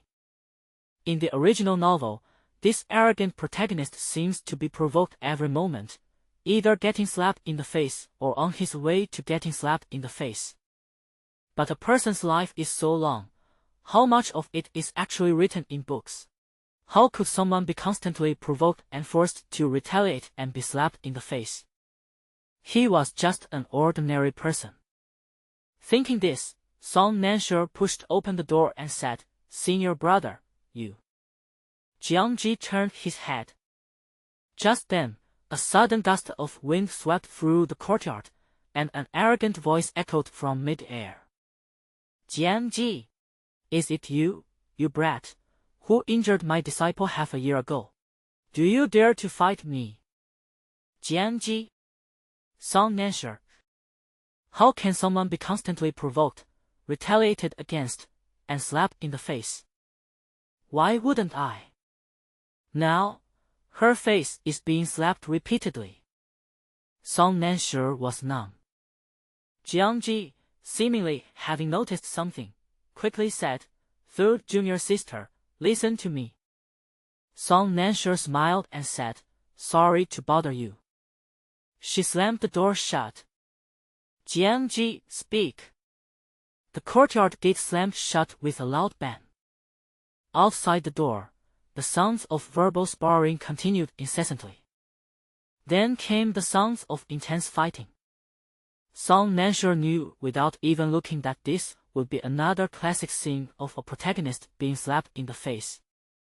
She remained silent for a moment, then calmly activated her divination tool to see what kind of divination her tumultuous day had brought. The system panel was put up, and a black text slowly spun out. Song Nansure looked closely. To cultivate and accumulate wealth. A very auspicious sign. Just then, with a loud bang, a sword aura crashed down from the sky, threatening to destroy the entire courtyard. Song Nansure. She immediately condensed the Sung wind into a wind wall to protect herself, and watched expressionlessly as the mud and bluestone were slapped against her wind wall. So this was her lucky draw, she thought expressionlessly. This Dogecoin system never disappoints her. Good fortune-telling is never accurate. She took a deep breath, preparing to retract the charlatan-like system panel. Song Nansure paused again as his gaze swept over the panel once more. Beneath the original hexagram, a line of small characters appeared again at some unknown time. Those who respond to the hexagram, all sleeves. Song Nansure stared at the line of text for 2 seconds. Then his brows furrowed involuntarily. The person who responds to the hexagram. Previously, this term had never appeared in the daily divination provided by the fortune-teller system. Did the charlatan system secretly update itself behind her back? But before she could figure out how her second senior sister's name had appeared on her system divination, there was a knock on the door behind her. She cautiously opened the courtyard gate a crack. The second senior sister, who had just appeared in her divination chart, nimbly slipped in through the crack. Song Nansure peeked out through the crack and saw Yu Jiujiu still staring blankly at Long Aotian's famous face-slapping scene, determined to be a qualified supporting character. Song Nansure asked instinctively, "Senior sister, aren't you going to stand by and watch senior brother fight?" "No, aren't you going to watch?" Second senior sister casually said, "I've seen enough." Before this secret realm, she hadn't had much contact with her fellow disciples, so naturally she hadn't witnessed this famous scene that almost happened to her senior brother every day. But she came from a previous life. The second senior sister, who returned from her previous life, reminisced about her eldest senior brother and only felt that he wasn't very popular. It seems that everyone who appears around him is his enemy, and even those who are not originally his enemies will try every means to make enemies of him. Even those who have no grudges against each other will seek revenge for others. They can't help but lash out at their senior brother even if it's just a random passerby. Her senior brother's upright face seemed to carry some kind of hatred-attracting magic, so much so that everyone who saw his face couldn't help but want to unleash their hatred on his face. In her previous life, Zhu Xiu had traveled with her senior brother for a period of time, and such scenes were almost a small one every 2 days and a large one every 3 days. She was already tired of seeing it. At this moment, Zhu Xiu was just speaking casually, unaware that she, who should not have had much contact with her fellow disciples before, had somehow seen enough. Song Nansure remained silent for a moment, wisely refraining from pressing further. After the second senior sister came in, she acted like an experienced person and said familiarly, "The cultivator who wants to avenge his disciple is probably around the nascent soul stage. Senior brother will probably fight for a while. Let's wait and see." As she spoke, she sat down at the only clean stone table in the courtyard and took out some tea and snacks from her storage ring. Song Nansure. Is this the mindset of someone who has been reborn? My apologies. Song Nan hesitated for a few seconds about whether to give his senior brother a few words of "Don't underestimate a young man's potential" or Dragon Otian buff, but ultimately chose to sit down and have some tea. While enjoying their tea, they could even comment on their senior brother's opponent this time. So when Yun Jifeng heard the commotion and ran over, this was the scene he saw. Jiangji fought to the death, his blood boiling with passion. The two female cultivators chatted and laughed amidst the aroma of tea. Yun Jifeng. He couldn't help but reveal a slightly questioning expression. Upon seeing him, Song Nansure seemed to suddenly remember something and hurriedly said, Brother Yun, come here quickly." Yun Jifeng became a little wary of her enthusiasm. He approached discreetly. "What's wrong?" As he approached, his distinctive personal style became increasingly eye-catching. Song Nansure couldn't help but take a couple more glances. Yun Jifeng asked again, "What's wrong?" "Amitabha Buddha, immeasurable heavenly beings, I have sinned. Song Nansure coughed and said with an upright expression, "It's important business." Then she looked at her second senior sister and asked, "Is your crematorium short-staffed right now?" Second senior sister put down her teacup and said, "Of course, the more the better."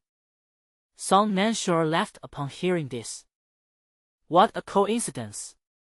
She immediately said to Yun Jifeng, "Quick, people." It took Yun Jifeng 2 seconds to realize who the person she was referring to was. He remained silent for a moment, then poured out the dead assassin whose spiritual power they had crippled from his storage ring. Song Nansure, same as always, food and lodging provided, no salary, no holidays, and the price remains the same. The rich woman smiled. She might not be unaware of the kind of people her second junior sister had sent to her twice, but she could accept them. Yu Xiu waved his hand and said, "Take it. The money is exchanged for the person." So, after Long Aotian finished his daily routine of slapping faces, he turned around and saw his two junior sisters engaging in some highly profitable human trafficking.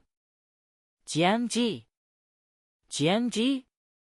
he stammered, "Junior sister." Both of her junior sisters looked over. Jiangji's face was filled with terror. "What are you doing?" Zhu Xiu thought for a moment. "Recruit workers." Song Nanshe seemed to be thinking, "A middleman." Jiangji, but. Before he could finish speaking, Song Nanshe's gaze fell on him, and he suddenly seemed to be deep in thought. She suddenly said, "Since senior brother is constantly being provoked by others, and second senior sister happens to be short of people, why doesn't senior brother cooperate with second senior sister? Senior brother can provide people, and second senior sister can recruit them. This way, they can turn a disadvantage into an advantage and turn waste into treasure." She came up with a very clever idea. As soon as he finished speaking, Old Man Lu was the first to give an enthusiastic response. He clapped his hands and exclaimed, "Brilliant!" Jiangji looked at his chief system with a look of horror. But the second senior sister clearly had more in mind. She said thoughtfully, "Not everyone is suitable for the work on my side, but since there are always people provoking you, senior brother, why don't you consider opening a one-stop cremation service here? You kill people, I'll cremate them." Her gaze was intense. Song Nanshe. She recalled the near mortality rate of Long Aotian's companions, much like that of the Grim Reaper elementary school student in the original novel. She felt that her second senior sister's crematorium was definitely not going to lose money. She immediately clapped her hands and exclaimed, "Brilliant!" Both of their eyes were fixed intently on Jiangji. Jiangji was sweating profusely from the stares of his two junior sisters. Jiangji couldn't rely on that Old Man Lu, so he subconsciously looked at Yun Jifeng and forced himself to ask, "Brother Yun, what do you think about this?" Yun Jifeng said expressionlessly, "I'll stand here and watch." Jiangji. He forced himself to look at his two junior sisters, his face full of rejection. Song Nanshe and Zhu Xiu exchanged a glance and suddenly burst out laughing. The two got up, didn't even look at Jiangji, and turned back to their rooms as if nothing had happened. A smile crept onto Yun Jifeng's face as he shook his head and turned to leave. Jiangji stood there, looking completely bewildered. He asked, puzzled, "So, does this mean they want me or not?" Old Man Lu couldn't stand it anymore and interrupted him with a "Tsk, fool, your two junior sisters are just teasing you." He looked disgusted, shaking his head as he crawled back into his storage room. "When did you become someone who was sold out by your junior sisters and still happily counts the money for them?" Jiangji was stunned for a moment. He suddenly smiled too. Old Man Lu looked inside the jade pendant and couldn't help but shake his head. "They're hopeless." Song Nanshe spent the whole day fighting and digging, and after returning to his room, he was too exhausted to stay awake any longer and fell asleep immediately. "I slept like a log." But just as dawn was breaking, Song Nanshe suddenly jolted awake and sat up abruptly in bed. She remembered something. Those who respond to the hexagram are all slaves. To cultivate and accumulate wealth, one must consult the oracle. Wasn't that windfall she received during the day from her second senior sister? It turns out to be the person who answered the divination. Song Nanshe couldn't help but laugh. Looking at the sky, she immediately pulled out the fortune-telling system again to check today's divination. To live in the face of death. A very auspicious sign. The response to the hexagram: clouds stop the wind. Upon seeing the new divination result, Song Nansure could no longer sleep. He got up, put on his shoes, and ran to the yard. Before dawn, Jiangji and Yung Jifeng were already practicing their swordsmanship in the courtyard, one on each side. It was unclear whether they had gotten up early or hadn't slept all night. With a clear purpose, Song Nansure ignored her senior brother, who was smiling and greeting her, and went straight to Yung Jifeng. She got straight to the point. "Come on, let me tell your fortune." Yung Jifeng was bewildered by her impulsiveness, and when she said she wanted to have her fortune told, he subconsciously asked, "How many spirit stones?" "Song Nansure," she asked incredulously, "do you think I'm the kind of person who charges money even for fortune-telling with his own people?" Yung Jifeng pondered. "Why not?" Song Nansure was speechless. She simply waved her hand and said, "It's free today. I won't charge you." However, Yung Jifeng showed no joy upon hearing the good news. He stared at her for a long time before finally saying, "You still want the money, don't you?" Song Nansure. Yung Jifeng, "Otherwise, I'm afraid that after this divination is finished, I won't know if there will be a tomorrow." Song Nansure. She gritted her teeth. "Give it to me if you want." Yung Jifeng immediately breathed a sigh of relief and took out 10 spirit stones without hesitation. "Damn! That's still her market price." He sat down on the stone bench with an air of nonchalance, as if facing certain death. "You decide." Song Nansure suppressed his urge to complain and took out the horoscope. Divination. The last time Song Nansure performed a divination for him was when they had just met. She performed 4 useless divinations in a row, which ruined a tortoise shell. In the end, they calculated a death divination for him. When the divination was performed this time, Song Nansure felt inexplicably uneasy. "It's a dead end." Song Nansure carefully examined the birth chart.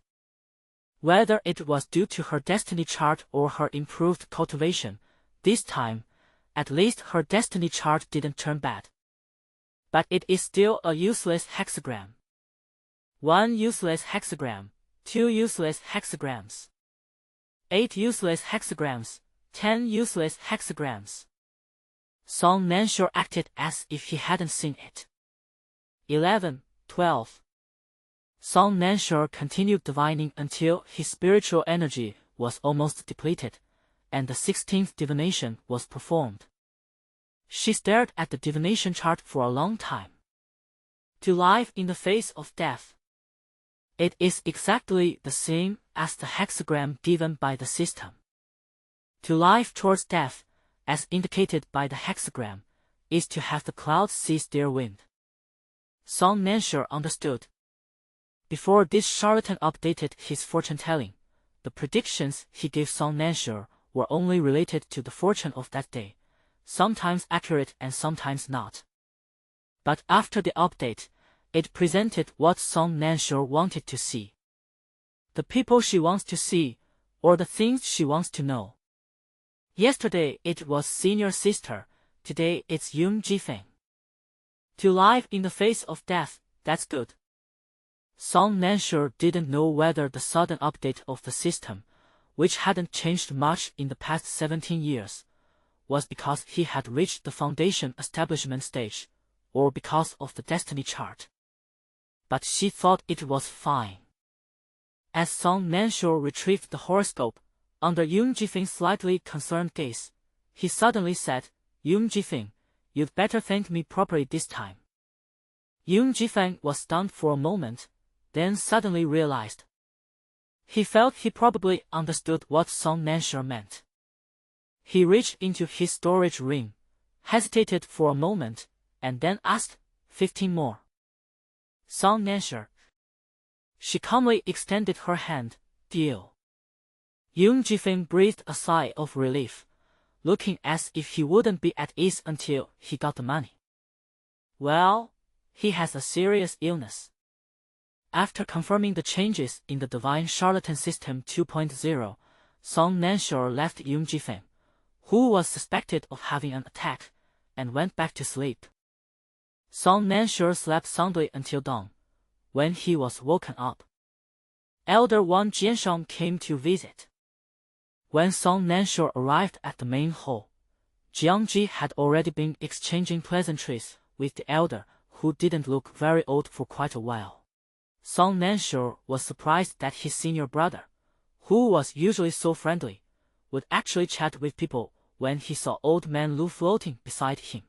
Old Man Lu would see something, and he would repeat it. When Old Man Lu saw her come in, he even winked at her. Song Nan felt a little nauseous from blinking, so she looked away and pretended not to see it. Jiang Ji, who was forcing himself to exchange pleasantries, breathed a sigh of relief when he saw Song Nansure approaching. He said, "Senior, my junior sister and the others have arrived. If you have any instructions, please get straight to the point." As soon as he finished speaking, the elder said, "Yesterday, my disciples from Wanjian Mountain had a conflict with you all."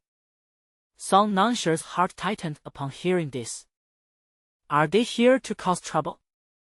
However, the next moment, she heard the other party say, "On behalf of my disciples, I apologize to you all." He bowed to them. The crowd, who had been on high alert, were stunned for a moment. Yoon Ji-fan was the first to react and immediately stepped forward to help the elder. No one knew how much force he used, but the elder simply couldn't walk any further.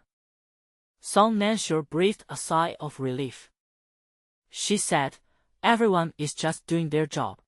Your disciples are doing it to save the people, and my senior brother is doing it to save us. There is no right or wrong."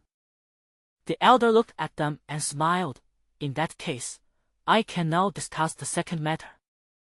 Amidst the bewildered gazes of the crowd, he suddenly said, "This young Master Jiang, is he the successor of the Sword Saint of the White Phoenix Secret Realm?" Upon hearing this, Jiang Ji tensed up at first, then slowly relaxed. He frankly admitted, "It is true that I received the inheritance of the White Wutong Secret Realm, but I did not know that the senior was a Sword Saint." The elder stared at him for a long time with a complicated expression. He said with difficulty, "My 10,000 Swords Mountain was born from the grace of the Sword Saint. For thousands of years, we have guarded the White Wutong Secret Realm just to protect the legacy of the Sword Saint. Who would have thought that we would ultimately be destined to be separated from this legacy?" He opened his mouth and said, "You are very good." Jiang Ji replied neither humbly nor arrogantly, "Thank you."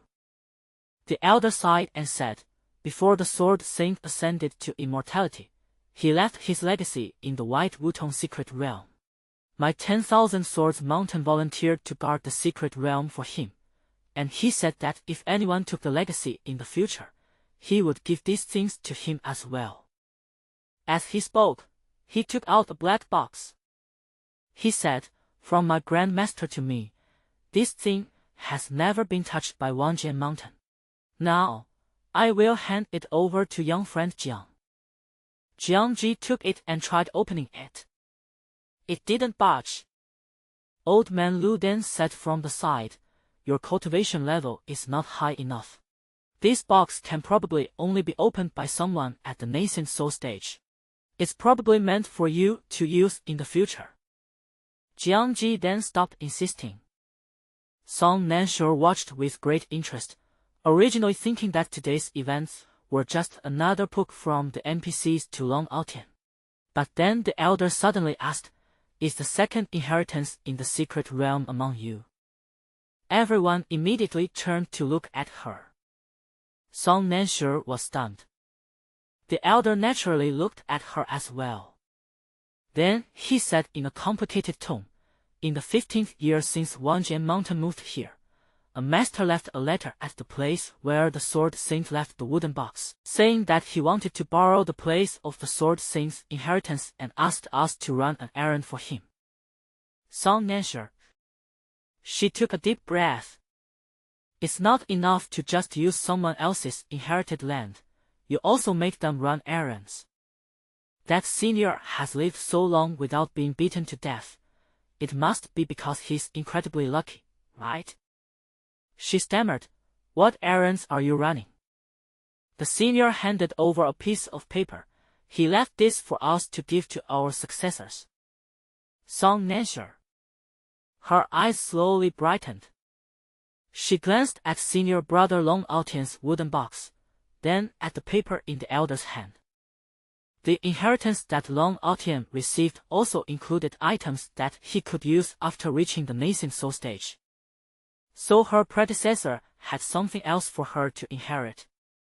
Song Nansher immediately contradicted his earlier statement that he was lucky to survive. This is clearly a living bodhisattva.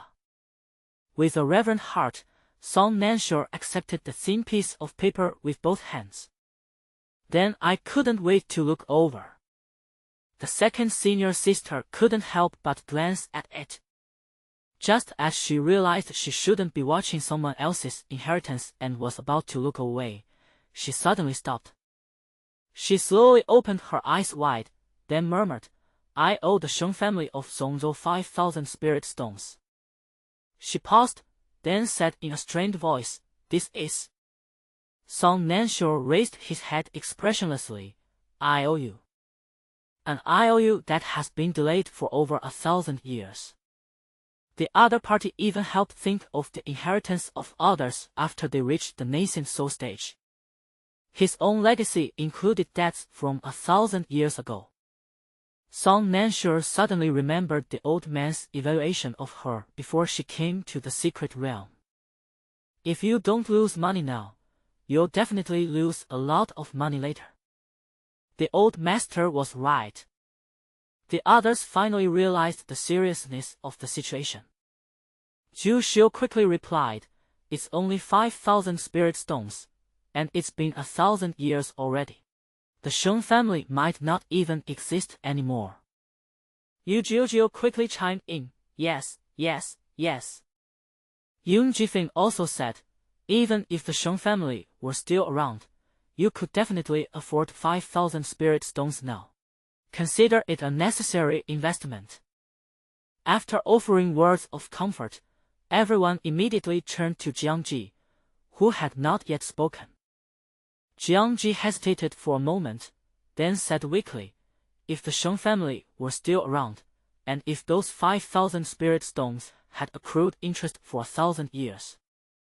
Song Nansher's vision went black. As soon as Jiangji uttered this insightful and prescient statement, everyone knew things were about to go wrong. In an instant, they seemed to have a tacit understanding, and they all shut each other up. Zhu Xiu swiftly and precisely picked up the largest pastry on the table and shoved it into his mouth, silencing his rational analysis before he could finish. She gritted her teeth and said, Senior brother, you must be hungry. That's exactly what Yu Jiujie thought too. So, 2 oversized pastries were shoved into Long Altian's mouth one after the other, making him choke and roll his eyes. Yun Jifeng quickly followed, poured a cup of last night's cold tea and shoved it into his mouth, as if he wanted to shove the teacup down with it. He said considerately, Hurry up and go. Jiangji, F you. Old man Lu laughed heartily, announcing loudly, These tea snacks aren't fresh. Judging by their color, they've been sitting for at least half a month. Jiangji, are you enjoying them? Ha ha ha ha. Jiangji's face turned green. Meanwhile, Song Nansher held the IOU, which had spent 1,000 years and was waiting for him to take over, with both hands, his mouth trembling. She couldn't help but start calculating how much interest would accrue on a loan of 5,000 spirit stones over 1,000 years, based on the lending rates commonly used by moneylenders in the cultivation world. The more she calculated, the more hopeless her future seemed. But at least she knew that there was an elder from 10,000 Swords Mountain here. She looked up and met the bewildered yet sympathetic face of Elder Wang Jiansheng. Song Nanshe forced a smile and asked with a glimmer of hope, "Did that senior leave anything else behind?" Elder Wang Jiansheng. "According to my master, when that senior came, he left behind 2 destroyed formations and several broken doors. If you take all of these together." Elder Wang Jiansheng looked at the young man in front of him, who had already accumulated a lot of debt before even learning anything, and pitied him by not saying anything aloud. So he said, No, nothing was damaged when that senior came." Song Nanshe's smile froze. The elder, realizing he had made a fool of himself, was speechless. The 2 exchanged glances, and the elder made a quick decision, saying, "The sect has other important matters to attend to. Since I have conveyed the instructions of the 2 seniors, I will return now." The elder quickly fled. Song Nanshe watched him leave with a stiff smile. After he walked away, the others exchanged glances, wanting to comfort their unfortunate junior sister. Yun Jifan pondered, in the Southern Song dynasty. Before he could even speak, Song Nanshe swiftly grabbed the IOU from 1,000 years ago, his face unusually serious as he began to read it word by word. The others were intimidated by her imposing presence and dared not speak for a moment. After a while, Jiangji's mind started racing, and he lowered his voice and said, "Could it be that this seemingly simple IOU actually has a deeper meaning?" Upon hearing this, Yun Jifan said with a heavy heart, "I think." Zhu Xiu said firmly, "Impossible." As soon as the 2 finished speaking, Song Nanshe finally looked up from the IOU. She seemed a little more relaxed. Jiangji still felt that she must have discovered something. After all, over the past few days, he increasingly felt that this junior sister was no simple person. So he asked seriously, "Junior sister, what have you discovered?" Song Nanshe, "No interest." Jiangji, "Huh?" Song Nanshe patted his chest, as if he had come back to life, and said, "I have studied this IOU word by word and found that the 2 parties did not stipulate interest. In other words, I only need to care about the principle and not how much interest will be generated over 1,000 years. Jiangji, "Oh." Song Nanshe, "Ha ha ha ha." She walked away happily, tossing the IOU in her hand. Everyone. After a long silence, Zhu Xiu said weakly, "Why do I feel that junior sister's smile is a little scary?" Old Liu shook his head and sighed, "Your junior sister definitely has some mental issues." Yun Jifan let out a long sigh and followed after him. When he caught up with Song Nanshe, he saw Song Nanshe putting the IOU into a small wooden box, as if he wanted to keep it safe. He stared at it for a long time, but finally couldn't help but say, if it were someone else, they probably wouldn't care about a debt from over 1,000 years ago. Over 1,000 years, 3 generations have changed, and the world has changed. The creditor and the debtor from back then are no longer here. You don't have to take care of a debt from 1,000 years ago. Song Nanshe countered, "If it were you, would you have intervened?" Yun Jifan was silent for a moment, then said, "Yes." Song Nanshe, "So, if some people don't pay back, others will." As she spoke, she couldn't help but grit her teeth and say, "I always felt that this old man was doing it on purpose. If I were the kind of person who only takes things and doesn't pay back the debts, I probably wouldn't have even passed the first hurdle, let alone had the destiny chart recognized me. Damn it! Could he be trying to find a sucker to pay off his debts for him?" Yun Jifan couldn't help but laugh, no longer worried about Song Nanshe's mental health. Song Nanshe put the box away, turned around and saw that he hadn't left yet, and asked, "Brother Yun, do you know of a Sheng family in Zhongzhou?" The cloud stopped and the wind understood. When she calls him Brother Yun, it means she needs something from him. He smiled faintly and said, "I grew up in Zhongzhou." Song Nanshi's eyes lit up immediately, and he said, Tell me. Brother Yun said, "There are 5 well-known Sheng families in Zhongzhou, scattered across 4 cities. There are countless unknown Sheng families. If you rely on just one Sheng family to find them, I don't know how long it would take. I don't know when I'll be able to find it." Upon hearing this, Song Nanshi's lips curled up wildly, but he forced a sorrowful expression and said in a measured tone, "That's truly a pity. Yun Jifeng, but..." Upon hearing the twist in the story, Song Nanshi's expression changed. Yun Jifeng then slowly said, "Since that senior mentioned the Sheng family of Zhongzhou directly on the IOU, it proves that the Sheng family he mentioned was so famous that whenever it was mentioned, the entire Zhongzhou could only think of that Sheng family, at least at that time." Song Nanshi's face fell. Seeing this, Yun Jifeng added, "The 5 Sheng families I know of are just ordinary small families. None of them have achieved such success." Song Nanshi secretly breathed a sigh of relief, understanding. That means it declined during these 1,000 years. She then asked, "Do you know if there was a famous Sheng family more than 1,000 years ago?" Yun Jifeng shook his head. "I don't have the time to understand what a once declining family is like 1,000 years ago." After thinking for a moment, he added, "Of course, it's also possible that they didn't just disappear. The Sheng family may have vanished over the past 1,000 years." Upon hearing this, Song Nanshi's expression softened once again. Yun Jifeng said slowly, "But..." Song Nanshi.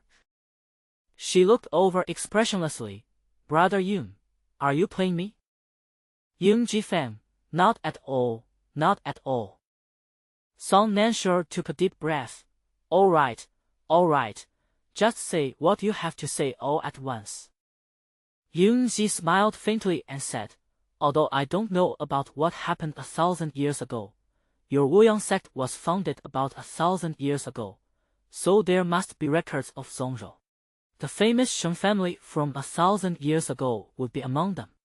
If you really want to find the Sheng family from 1,000 years ago, you might as well go back to the sect and look through the sect's records. Well, there's always a way to overcome difficulties." Song Nan waved his hand listlessly. I know. Coincidentally, while Song Nanshi was asking Yun Jifeng about the Sheng family, Jiangji was also asking around about his cheat code. He asked, "Elder Lu, do you know who the Sword Saint is?" Upon hearing this, Old Man Lu seemed to realize something for a moment. He paused for a moment, then said in a slightly complicated tone, "Indeed, more than 1,000 years have passed, and now even the Sword Saint is unknown." Upon hearing this, Jiangji looked over and cautiously guessed, "More than 1,000 years ago, could it be that you had a past with the Sword Saint?" Old Man Lu was also trapped inside the jade pendant 1,000 years ago. To everyone's surprise, Old Man Lu chuckled upon hearing this and said, "How could I be qualified to know the Sword Saint? Well, if I know him but he doesn't know me, then that counts as knowing him." After he finished laughing, a hint of reminiscence crept into his expression as he said, "When I was just a kid as young as you, the Sword Saint had already been famous for many years. How could I possibly have the right to know him?" He slowly said, "I was fortunate enough to witness the Sword Saint's ascension ceremony from afar when he ascended. After his ascension, it was rumored in the cultivation world that he left his legacy in the mortal realm, which caused quite a stir at the time. Who knew that this legacy would actually be in the White Wutong secret realm, and that you, kid, would happen to run into it?" He sighed. "You do have some luck." Looking at his serious and focused face, he said, Fools are sometimes lucky. Jiangji smiled slightly embarrassed. However, Old Man Lu stroked his chin as he floated in mid-air, looking thoughtful. Jiangji looked over, puzzled, and asked, "What's wrong?" Old Man Lu pondered. "I was just thinking that the fact that the Sword Saint was invincible in that era was not an exaggeration at all. So how did your junior sister manage to find the Sword Saint's inheritance so accurately, and even manage to access the inheritance's secret realm without touching it?" He stroked his chin. "He even went to 10,000 Swords Mountain and escaped unscathed. Moreover, he forced the people of 10,000 Swords Mountain to keep the IOU for him while waiting for his successor. 10,000 Swords Mountain helped the Sword Saint guard the inheritance out of gratitude, but since they were willing to keep it for him, they must be afraid of his strength." He murmured, "Such a person, a diviner, has no reason to be unknown in the cultivation world. But I had never heard of a diviner with such strength before." Upon hearing this, Jiangji subconsciously replied, "Yes, the diviner's skill is weak." Before he could finish speaking, Old Man Lu scoffed and interrupted him, saying, "Weak fortune-tellers. That's only true for fortune-tellers today. And among the current fortune-tellers, there are people like your junior sister. Is your junior sister weak? Moreover, more than 1,000 years ago, in my era, fortune-tellers were anything but weak. If you really provoked a powerful fortune-teller, you probably wouldn't even know how you died." Jiangji scratched his head. "Then it seems I'm ignorant." Old Man Lu, surprisingly, didn't seize the opportunity to mock him. He seemed to be thinking of something, and his expression turned somewhat unpleasant. Then he suddenly said, "I've told you how I died, haven't I?" Jiangji hesitated for a moment, then said in a low voice, "You said you were stabbed in the back by your best friend."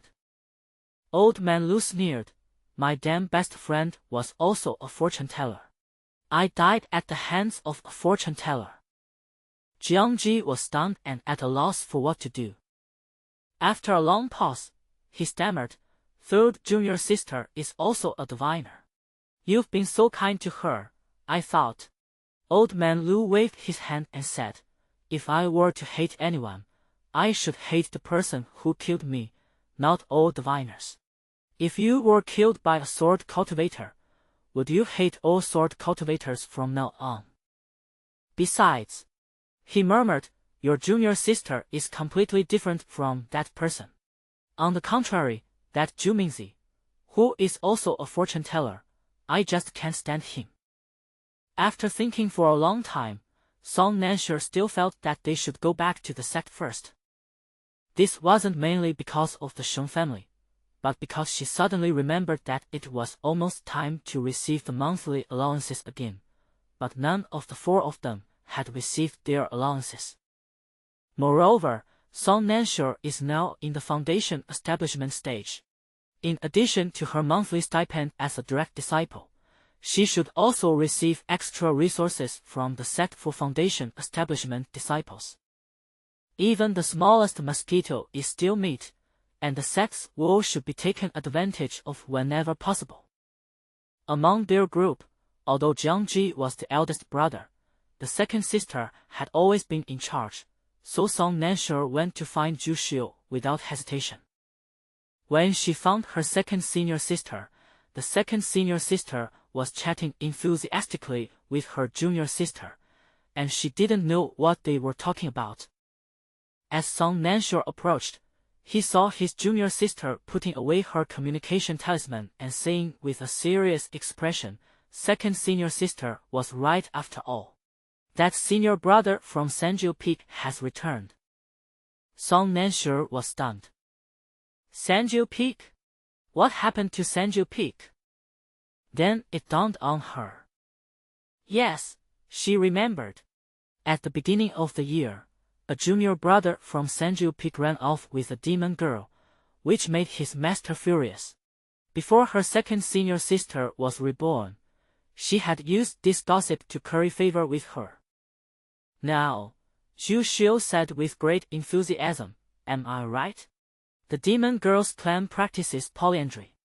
The demon girl has a principal wife, but he went to be someone's concubine, and now he can't stay there anymore. Yu Jojo also sighed and said softly, Senior sister Zhao said that the martial uncles of Sanjiu Peak are furious. Zhu Xiu, relying on her rebirth to spoil the plot, said, it's not over yet. That senior uncle will definitely break that junior brother's legs. Song Nansure initially thought that his second senior sister was just gossiping as usual, but he paused when he heard this. She couldn't help but think, what if she seized the opportunity and waited down the mountain to sell the bone-regenerating pills? There is great potential. Her motives were not pure, but who knew that her second senior sister's motives were not pure either? After discussing the choice and fate of the junior brother who eloped with the demon girl, she glanced at the rabbit being held in her junior sister's arms and said meaningfully, it's clear that love alone can't fill your stomach. That junior brother's elopement was so dramatic back then, but now it's just a matter of different values between the two races. This so-called love is just like a mirage. The rabbit froze under her gaze. Zhu Xiu sneered inwardly. She didn't know when the demon prince had started seducing her junior sister in her past life, so she quickly tried to sabotage him. The demon prince is over 100 years old. Her junior sister is only 15. Ah! Shameless! She said earnestly, so, junior sister, you can't find a Taoist partner from the demon race in the future. You won't be able to live together if your values don't align. The junior sister, completely unaware of the situation, patted her chest and assured everyone, I will not seek out the demon race. Song Nansure couldn't help but laugh out loud when he heard this. My second senior sister is really something. She smiled, and the two of them looked over. Song Nansure walked over calmly and greeted him. Yu Xiu responded while seemingly lost in thought. She suddenly remembered that her third junior sister was only 17 this year. But that great demon king Yun Jifeng must be over 100 years old by now. Ah, this. The second senior sister, who had just said that the demon prince was shameless, suddenly looked conflicted. Although it seemed shameless of that demon Yun Jifeng to be coaxing his 17-year-old junior sister, but she recalled Yun Jifeng's figure as he jumped into the collapsed secret realm without hesitation. Second senior sister, he loved her so much. Zhu Xiu sighed for a moment. You were born before I was born, and I was born then. Well, in the cultivation world, being 100 years old isn't considered old. But he really loved her. Senior sister? Senior sister? Zhu Xiu snapped out of her daze and looked at her third junior sister. What's wrong? Song Nansure, I asked when we're going back. Zhu Xiu paused. Junior sister wants to go back. Song Nan nodded casually. The main thing is that it's time to distribute the monthly allowance.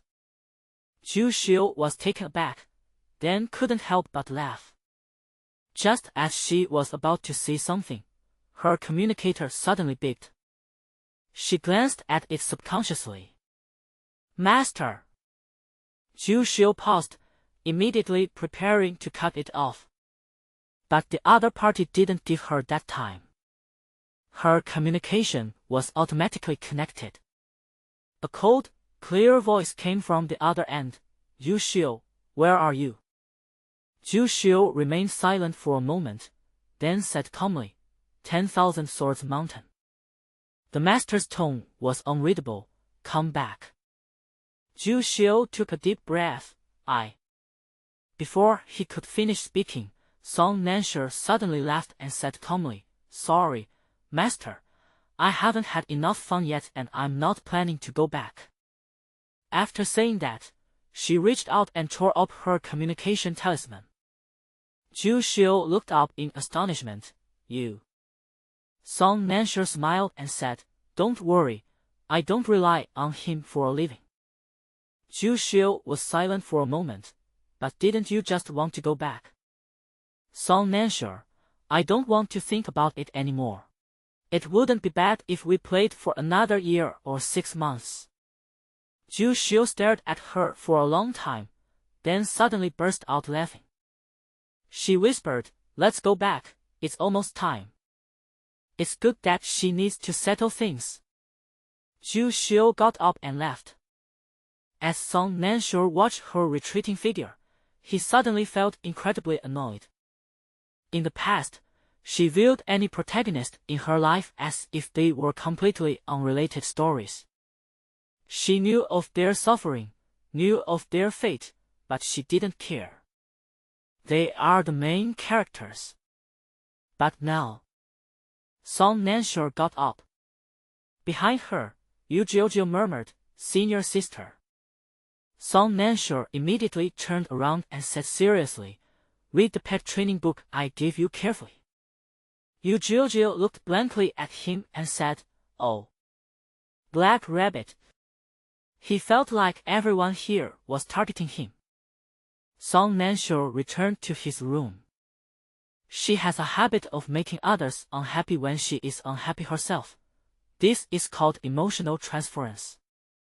However, she currently lacks the ability to make her master unhappy. If that's the case... Suddenly, Song Nanshe took out a book called Record of Myriad Sects that he always carried with him from his storage ring and turned to the communication symbol code of the Immortal Alliance. Without hesitation, she tore off a communication talisman. The call was answered very quickly. It was a young man with a strong voice. "Young man, excuse me, sir, madam." Song Nanshe deliberately lowered his voice. "I want to anonymously report a sect." Her voice was so captivating that the young man became serious and unconsciously whispered, "What do you want to report?" Song Nanshe lowered his voice, but his expression remained relaxed. She said, "I want to report the Kanwu sect. They faked a Black Wutong secret realm when the White Wutong secret realm opened, but after I was tricked into going there, I found that the secret realm didn't exist at all, and the promised salary didn't exist either. That sect directly faked a secret realm, which is suspected to be a pyramid scheme. I escaped with great difficulty." Song Nanshe wept bitterly. The man immediately became indignant and declared, "We will send people to investigate the Kanwu sect tonight. If what the fairy says is true, the Immortal Alliance will definitely give the fairy an explanation." Song Nanshe's voice was filled with sorrow and lamentation. "I believe that the Immortal Alliance will definitely uphold justice for this young woman." Then I just tore up the communication symbol. After casually reporting a pyramid scheme, Song Nanshe immediately relaxed and fell asleep humming a song. "The pain won't go away, it will only transfer from me to you. You're right, aren't you, Cassius Seeds?" That very night, the Immortal Alliance led its men into the Kanwu sect, an organization that had been a shell for decades. The leader searched the area, then waved his hand and said, "Take them all away." The next day, while Song Nan and the others were discussing their preparations for departure, the severely injured Zhu Mingzi finally stumbled back to the Kanwu sect. Only one cultivator came out to greet him, his face pale. Upon seeing him, he burst into tears. "Venerable one." Zhu Mingzi had no time to listen to his crying, and only said, "Call everyone here. We can't stay here anymore. Let's go find my true form." He coughed and added, "Bring all the valuables you can. Although the sect's spirit stones are depleted, there are still quite a few good things over the years." After he finished speaking, he noticed that his subordinate hadn't moved yet. Zhu Mingzi frowned. "I told you to call everyone together." The subordinate replied dryly, everyone's here. Kasia said, where? Subordinate, isn't it right here? He gave a bitter laugh. I'm all alone now. Zhu Mingzi was taken aback. Where are the others? Subordinate, they were taken away by the Immortal Alliance. Zhu Mingzi's eyes sharpened. I didn't expect to be exposed in the Immortal Alliance first. Before they can react, quickly convert all the sect's assets into spirit stones, and we'll go find the main body. The subordinates remained unmoved. Kasia's seat grew increasingly agitated. What is it now? Subordinate, our houses and land deeds have been taken back by the Immortal Alliance. Kasia said, that warehouse. Subordinate, the warehouse was taken away. They say it's stolen goods. Zhu Mingzi coughed up blood.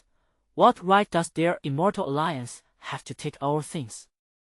Subordinate, because someone reported us. He paused for a moment. They said we were involved in a pyramid scheme. Kasia said. He suddenly went berserk on the spot. Song Nansher. Song Nansher.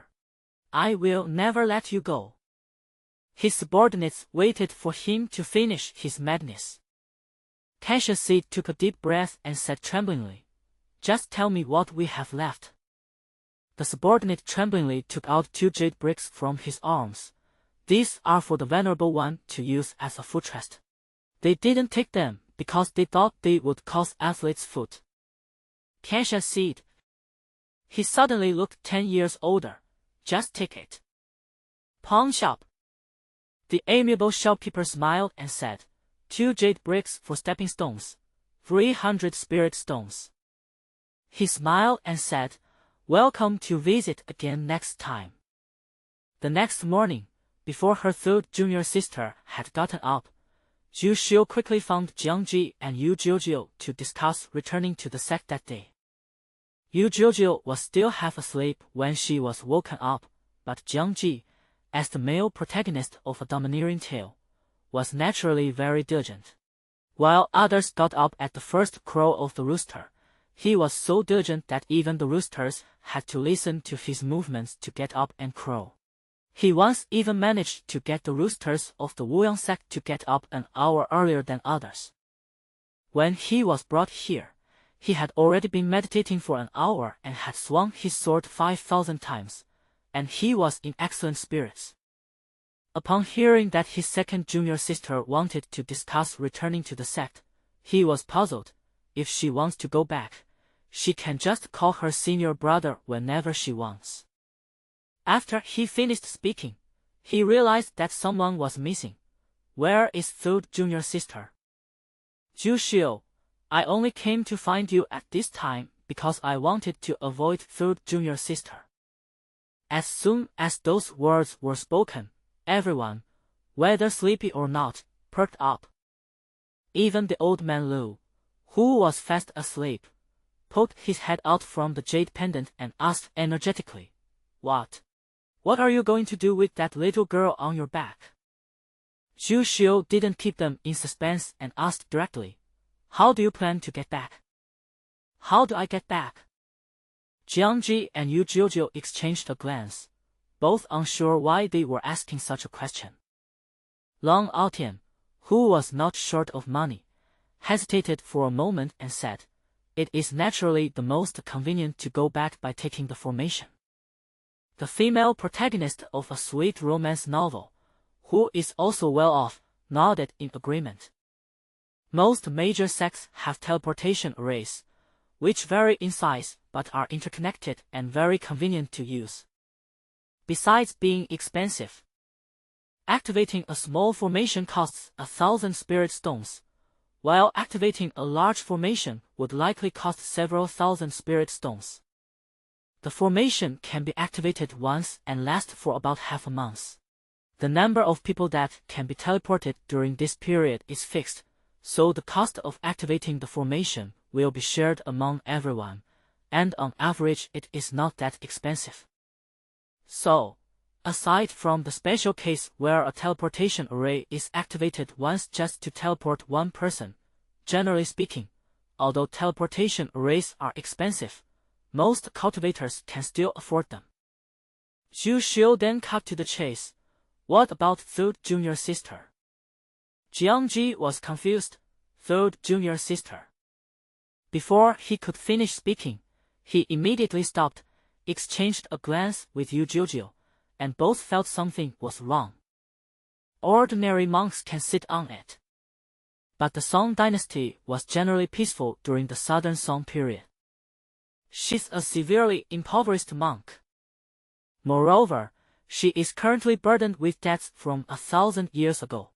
Although there is no interest on the IOU, there is no guarantee that the Sheng family will demand interest once they fall on hard times.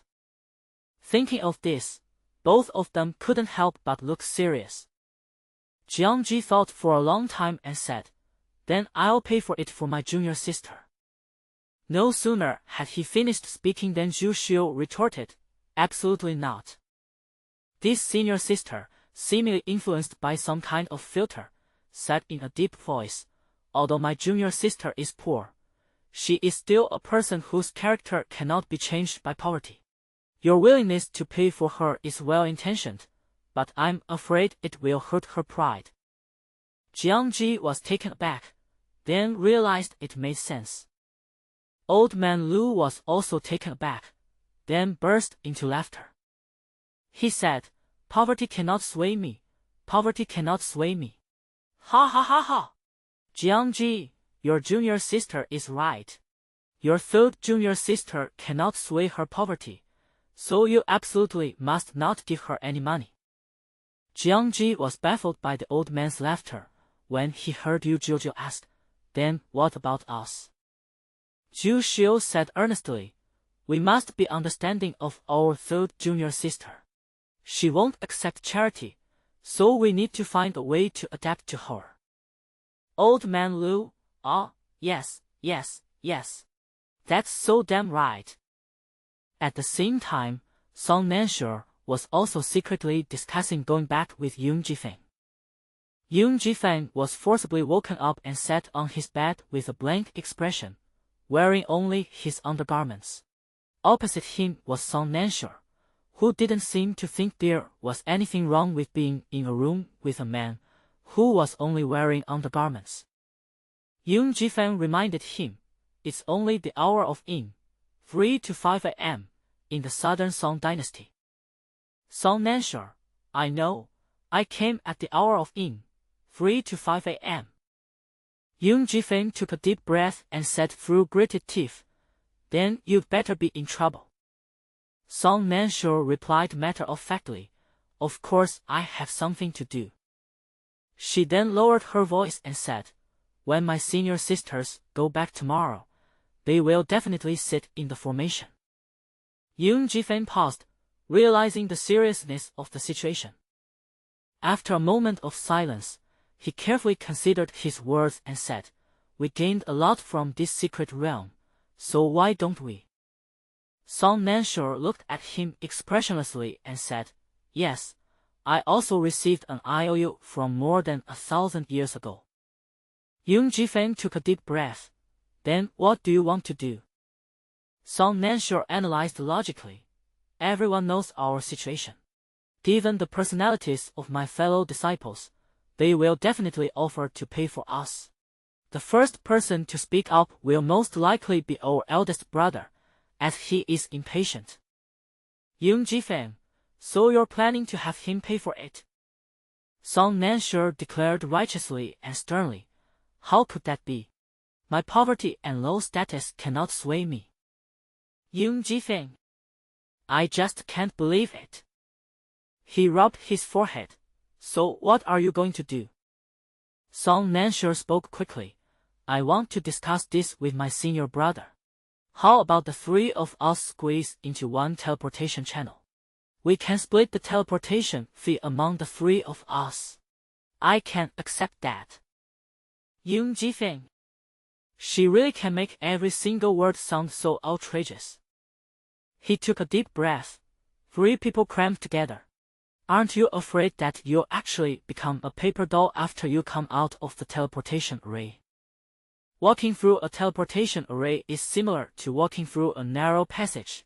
It's just right for one person, but 3 people can squeeze into one passage. It's not impossible, but there was a time when 3 or 4 cultivators tried to save money by sharing a passage. When they came out, their bodies were compressed by spatial magic and they were half the size of their bodies. It took them more than half a year to recover. Thin in the literal sense. There was no danger to life, but it was embarrassing. Song Nansher certainly knew. But she also knew that her senior brother's special ability was quite profound in spatial manipulation, so asking the old man for a favor wouldn't be too much to ask. So she declared righteously and firmly, "Trust me. I absolutely won't squeeze you into a paper doll." Yoon Ji-fan gritted his teeth. "Why don't you just say that the 5 of us should squeeze into one aisle? Wouldn't that be cheaper?"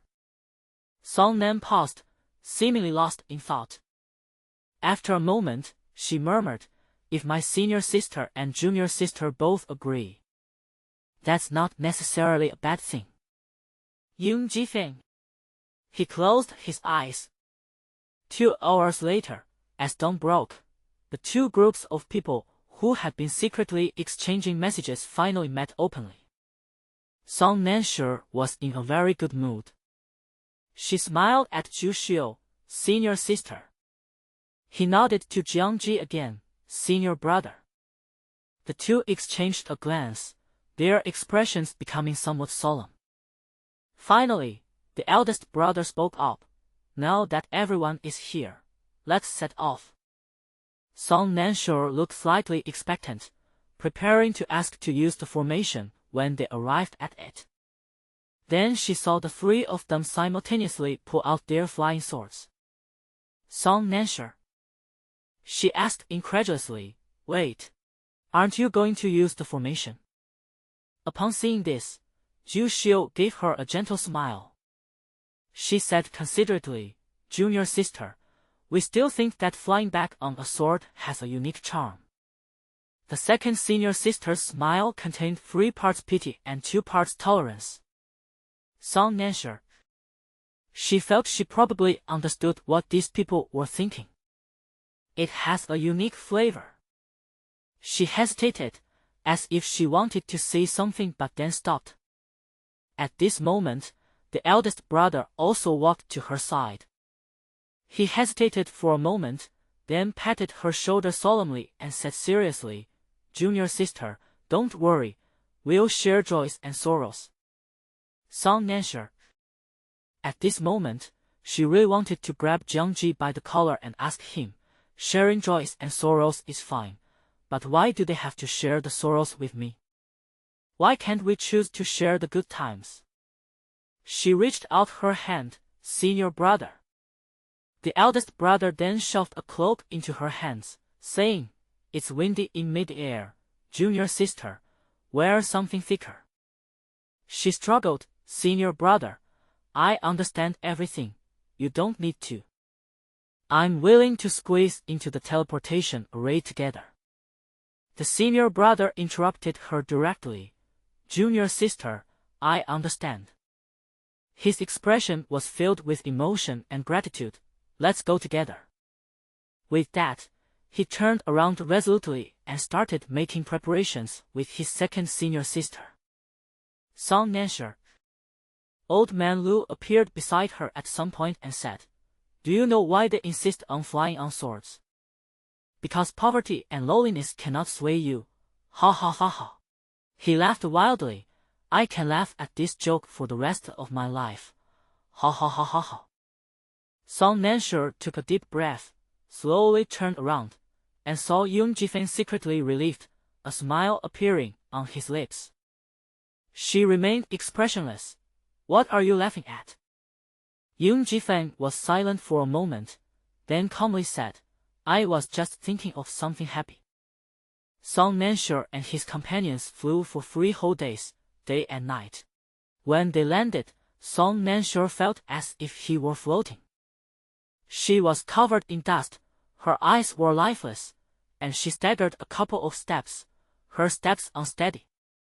Yoon Ji-fan quickly helped her up. Are you alright? Song Nansure weakly tugged at Yoon Ji-fan's sleeve. Yoon Ji-fan looked worried. Song Nansure has already arrived at Xianyuan town. You. Song Nansure weakly said, donkey. Yoon Ji-fan, what? Song Nan said weakly, brother donkey. Yoon Ji-fan realized what was happening and quickly released brother donkey from his storage ring. Before brother donkey could even express his dissatisfaction at being locked up for so many days, Song Nansure collapsed and fell on its head. Flying on swords was not allowed in Xianyuan town, so they landed outside the town. Song Nansure rode a donkey and followed the others into Xianyuan town, finally feeling alive again. Yoon Ji-fan watched and couldn't help but breathe a sigh of relief. After entering Xianyuan town and walking for a while, Song Nansure suddenly looked up and said, Yoon Ji-fan. Yoon Ji-fan looked up, his expression slightly bewildered. Song Nansure remained perched on the donkey, waving at him and saying, we're about to take another route back to Wuyang sect. Yoon Ji-fan paused for a moment, then said, Song Nansure, are you still going to stay in Xianyuan town? Yoon Ji-fan then said, yes, I will. Song Nansure chuckled twice and said, I thought it was because of. She avoided her fellow disciples and lowered her voice. You've been following me because I have your so-called Qilin blood jade. You should leave once you get the Qilin blood jade. Yoon Ji-fan remained silent. That was indeed the reason at first, but later. He looked up, as if to say something. Song Nansure, however, called him by his name, Yoon Ji-fan. He paused, realizing they had reached the intersection. The road ahead leads to Wuyang sect. Song Nansure sat cross-legged on the donkey's back, waving to him with a smile. See you in a few days. Yoon Ji-fan smiled and said, a few days later. Song Nansure then bent down and patted Brother Donkey's neck. Brother Donkey, let's go.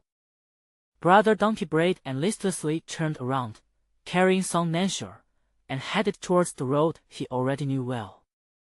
Lin's Peak is one of the 10 main peaks of the Wuyang sect, and also the highest peak. It looks magnificent from afar. Song Nansure and his group went straight to Lin's Peak from the moment they returned to the sect, but when they got close, they couldn't help but stop. The Sword Master of No Return was standing at the foot of the mountain, seemingly waiting for someone. Song Nansure clicked his tongue and lowered his voice, saying, our master never comes down the mountain except when he is in seclusion or discussing matters with the sect leader. It's like the sun has risen in the west now. As soon as he finished speaking, the Sword Master of No Return looked over, though it was unclear whether he had heard him or not. Upon seeing this, Song Nansure immediately became solemn and said with great emotion, it is evident that Master values and cares for his disciples. Master's heart is truly devoted. The Sword Master of No Return frowned deeply.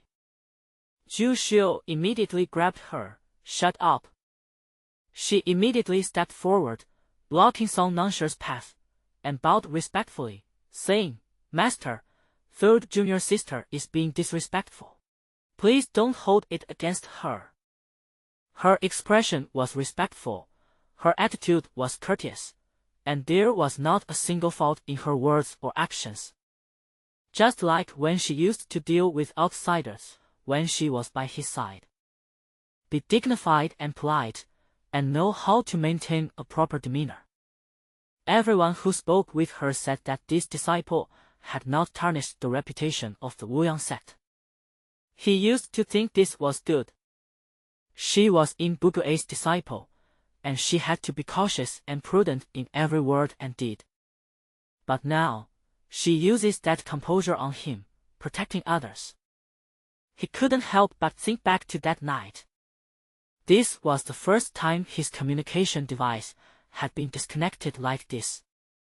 At that moment, It felt as if a fire was burning inside him, consuming all reason. He felt that something was slipping out of his control. When he came to his senses, he was already standing at the foot of Lane's peak. Even now that Zhu Xiu was standing right in front of him, he didn't even want to look at her for a moment.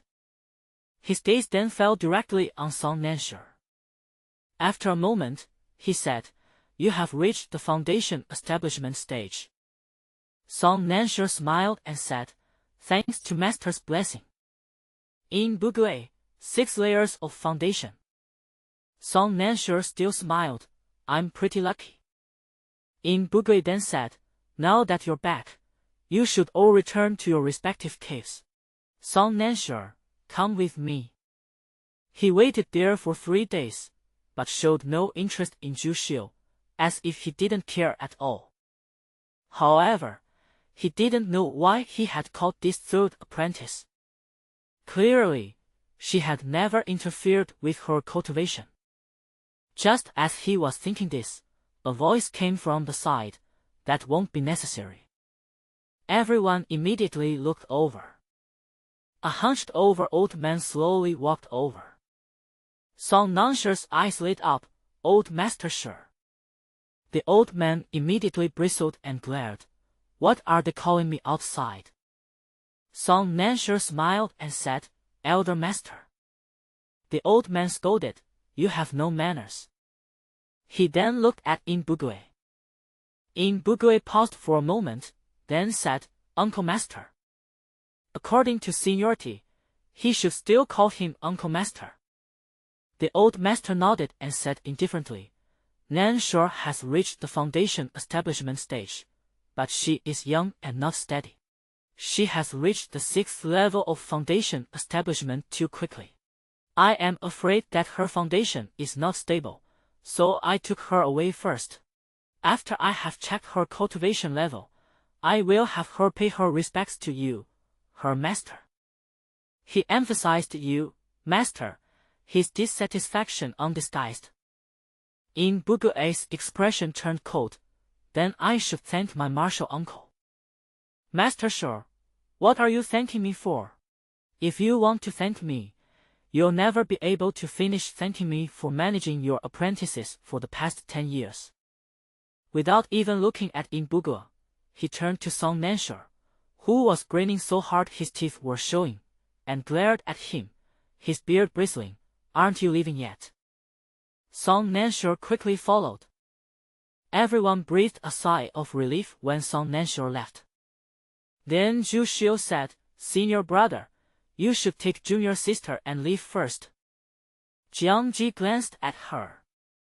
Zhu Xiu nodded. Jiangji took a deep breath. "We'll take our leave now." So only Zhu Xiu and In Bugui remained. In Bugui's face was cold and hard, as if he was angered by Song Nanshe's disrespect. Zhu Xiu knew that was not the case. She said calmly, "Master, let's talk." He paused, and for a moment he actually wanted to run away. She was open and honest, with clear and bright eyes. He, however, did not want to look at her. For the first time in her life, Zhu Xiu became the dominant one in the two of them. Song Nanshe was carried back to Xiantang Peak by Master Shi. She hesitated. "You never come down from Xiantang Peak when you have nothing to do, but you actually made the trip yourself today." The old man said sarcastically, "So you know that too?" Song Nanshe chuckled. The old master was so annoyed by her laughter that he couldn't get angry, and he didn't want to scold her for being disrespectful to her master. To be honest, he never really thought much of In Bugui, so he actually enjoyed watching it. "But," he asked in confusion, "I've never seen you have such a strong opinion about In Bugui before. Why are you suddenly being so sarcastic today?"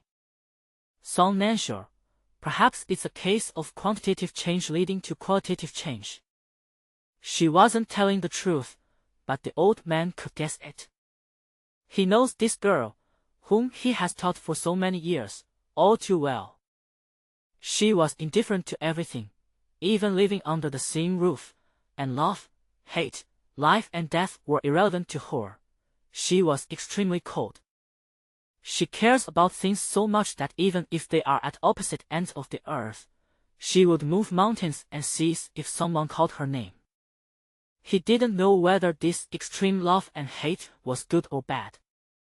Now that she suddenly has a problem with Inbugue, it's unlikely that it's her own opinion. Half the time it's because she cares about someone. Her fellow students. The old man sighed and stopped thinking about it. As long as she's happy. He then asked, finally, you've reached the foundation establishment stage. Song Nansher then said, thanks to you. He said the same words as he had said to Inbugue earlier, but this time he was exceptionally sincere. The old master chuckled and said, don't flatter me. Tell me, what kind of opportunity did you encounter? Song Nansher then smiled and said, just you wait and see. As she spoke, she took out a horoscope. At this point, the old master still didn't realize that the horoscope was anything special. It wasn't until Song Nansher said, Li represents fire. A cluster of flames appeared at her fingertips. The old master also commented, your fire freezing time has become much more precise now. Song Nansher listened patiently and continued, Sun represents wind. A small swirl appeared on another finger. This time, the old man completely lost his composure and jumped up. He rushed over with a speed completely out of proportion to his hunched figure. What? He counted Song Nansher's fingers. Song Nansher let him watch. After a long pause, he murmured, it's actually the second type of hexagram. You have such good fortune. Upon hearing this, Song Nansher's heart stirred. Really? She asked directly, have you ever heard of a diviner who can manipulate two different hexagrams? The old man looked at her with a complicated expression and smiled bitterly. Two kinds. I've also heard of fortune tellers who can control 8 kinds of hexagrams. He murmured, for thousands of years, I have only ever heard of that one person. He looked at her. You inherited his legacy, didn't you? Song Nansher said, I did receive the inheritance from a senior, but the senior did not leave his name, so I do not know who he is. The old man remained silent for a long time, his expression more complex than Song Nansher had ever seen before. In the end, he simply waved his hand and said, you don't need to know who he is. Since you have such good fortune, just study hard and don't let down what that senior left behind. As he spoke, he shooed them away, saying, go back, don't loiter around in front of the old man, you're an eyesore. Song Nansher hadn't even sat down for a short while when he was kicked out. Song Nansher stood at the foot of the mountain, looking at the summit, and squinted his eyes. Something's not right with this old man. He insisted that he had some connection with this senior. Did you know that senior colleague before? No. Master Shi was born many years after that senior had passed away. Or perhaps his teacher and that senior had some connection. But does he still have any teachers? Song Nansher had only heard that his master had joined the Wuyang sect alone, stayed there for hundreds of years, and built Xiantang Peak by himself. Song Nansher was completely baffled. But the old man clearly didn't want to see more. Old Master Shi wasn't the type to keep things half-said. If he didn't say it, it was either because he couldn't say it, or because she couldn't know it right now. Song Nansher left, seemingly lost in thought. She didn't want to go back to Lin's Peak now, so she went straight down the mountain. As luck would have it, a shop had opened down the mountain, offering a lucky draw. similar to a scratch-off lottery ticket in the world of cultivation. When Song Nan was young and impetuous, still dreaming of getting rich overnight, he played the lottery a few times. After each time he got "thank you for your patronage," he developed a deep hatred for this cultivation world version of scratch-off lottery tickets. But since Master Shore had told him several times today that he was lucky, Song Nansure couldn't help but want to try his luck again. She cautiously bought the cheapest one. To prevent cultivators from peeping, these things are coated with a special coating, which the owner has to scrape off himself. Song Nansure then selected one and handed it to the shopkeeper. The shopkeeper scratched it open and glanced at it, his eyes filled with surprise. Song Nanshure's heart stirred. Then she heard the shopkeeper say, "Congratulations, Fairy. You've won a property in Fairy Town." Song Nansure. In that instant, she had already prepared her acceptance speech. Then the boss continued, "A 50 spirit stone voucher." Song Nansure. A 50 spirit stone voucher for a property. What's the difference between this and a Rolls-Royce 10-yuan voucher? Human nature has changed. Even the cultivation world is playing this game. Song Nansure stared at the 50 spirit stone voucher for a long time, then tactfully asked the shopkeeper if it could be exchanged for cash, or even half of it.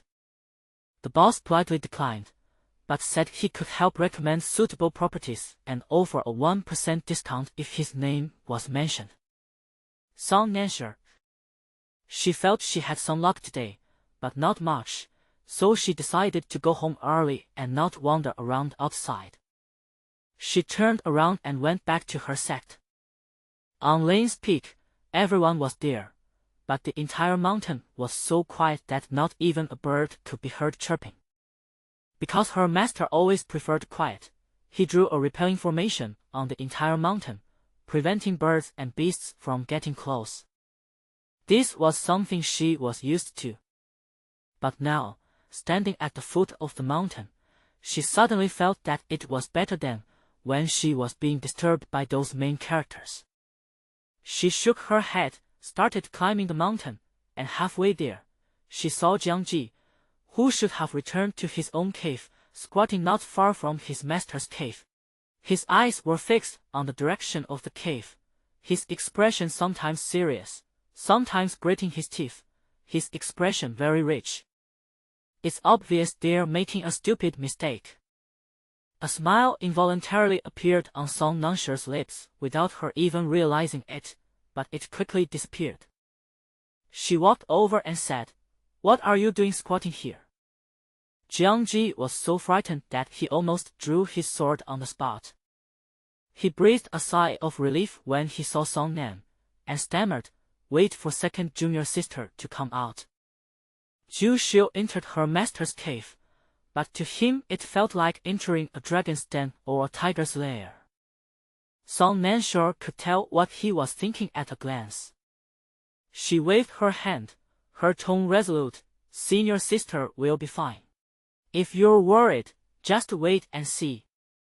She didn't stop walking and went straight back to her cave, showing no sign of being heartless towards her fellow disciples.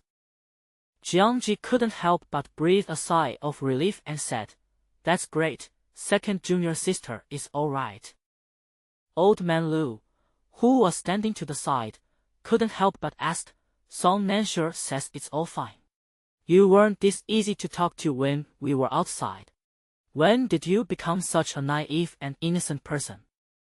Naive and innocent was a term he used when he heard Song Nan say it. Jiangji replied matter-of-factly, "Those people are those people, and third junior sister is third junior sister." Old Lu hit the nail on the head, because Song Nansure is a bit smarter than you, right? Jiangji smiled awkwardly. Song Nansure slept soundly until noon the next day. When she woke up, there was no one at all on Lane's Peak. She wondered what everyone had gone to do. After looking around and not seeing anyone, Song Nansure went straight down the mountain to Xianyuan Town. She had to find a suitable owner for this damn vulture. As luck would have it, the swindler appeared in front of her as soon as she entered the town. In the bustling market, Yoon Ji-fin sat with his arms crossed next to his stall. In front of him were all sorts of spiritual herbs, plants, and monster flesh and blood that they had found in the secret realm. He still had that expressionless, cool face, his eyes closed as if he were dozing off, with an air of aloof indifference, as if he didn't care whether he bought it or not. But what he brought this time was incomparable to the ordinary wild beasts he usually brought. His noble and aloof face did not dampen the enthusiasm of the crowd. People came and went around the stall, and customers never stopped coming. Compared to his previous take-it-or-leave attitude when doing business, Yoon Ji-fin has grown rapidly in recent years. He directly marked the price of each item and put up a no bargaining sign, which shows that he was quite self-aware and knew what the consequences would be if he tried to bargain with people, so he simply solved the problem at the source. His donkey hadn't been thrown away yet. It stood beside him, swishing its tail, secretly trying to steal a spirit herb while its master wasn't looking. But before it could even lower its head, Yoon Ji-fin, who hadn't opened his eyes much, raised his hand and placed his long sword near the donkey's mouth. The donkey turned its head away sullenly. Song Nansure watched with great interest from the side. Only after most of the people at Yoon Ji-fin's stall had left did he walk over and greet him warmly, "Brother Yoon." Upon hearing the words "Brother Yoon," Yoon Ji-fin paused, secretly becoming more vigilant. He raised his head without making a sound and looked at Song Nansure, who was sitting next to him without any politeness. He cut to the chase. "What do you want with me?" At this moment, Song Nansure was subtly observing his clothes. Seeing that he had already changed out of the fitting clothes that the two of them had bought together on sale, she couldn't help but feel a little regretful. Upon hearing his question, Song Nansure immediately replied righteously and solemnly, "Of course, I miss Brother Yoon terribly after not seeing him for a day." Yoon Ji-fin couldn't help but think that Song Nansure probably hadn't noticed that whenever she was plotting something bad or needed his help, she would always address him as Brother Yoon. At other times, "It's just clouds and still wind," he said directly. "If you don't tell me, I'm packing up and leaving." Upon hearing this, Song Nansure slapped the 50 spirit stone vulture in front of Yoon Ji-fin with a smack. Yoon Ji-fin looked over and paused. He remained expressionless. "You mean?" Song Nansure gave him a look that said, "I'm giving you a great deal," and said, "I'll sell it to you for half price." Yoon Ji-fin, "I'm not buying a house." Song Nansure, "If I don't buy it now, I'll buy it later." Yoon Ji-fin, "I won't buy it again." Song Nansure, "Then you can keep it to buy for your descendants." Seeing that she had even arranged for his descendants, Yoon Ji-fin took a deep breath and felt that he had no choice but to tell the truth. He spoke rapidly. "Do you know how much the house prices are in Xianyuan town?" Song Nansure. Yoon Ji-fin smiled and said, "If you stay in the Wuyang sect for 200 years without eating or drinking, your monthly allowance should be enough to buy a courtyard house." Song Nansure. She was completely numb. Even though she's already cultivating immortality, why does she still have to worry about housing prices and still can't afford a house? She turned and left, looking dejected. Yoon Ji-fin thought Song Nansure was going to give up, but then he saw her grabbing an innocent passerby and trying to scam him with her vulture. Then he watched as she actually managed to trick the passerby into giving her the vulture for 30 spirit stones. The passerby walked away happily with the vulture, looking like he really felt he had gotten a great deal. Song Nansure was very happy to receive the 30 spirit stones. Everyone has a bright future. Yoon Ji-fin.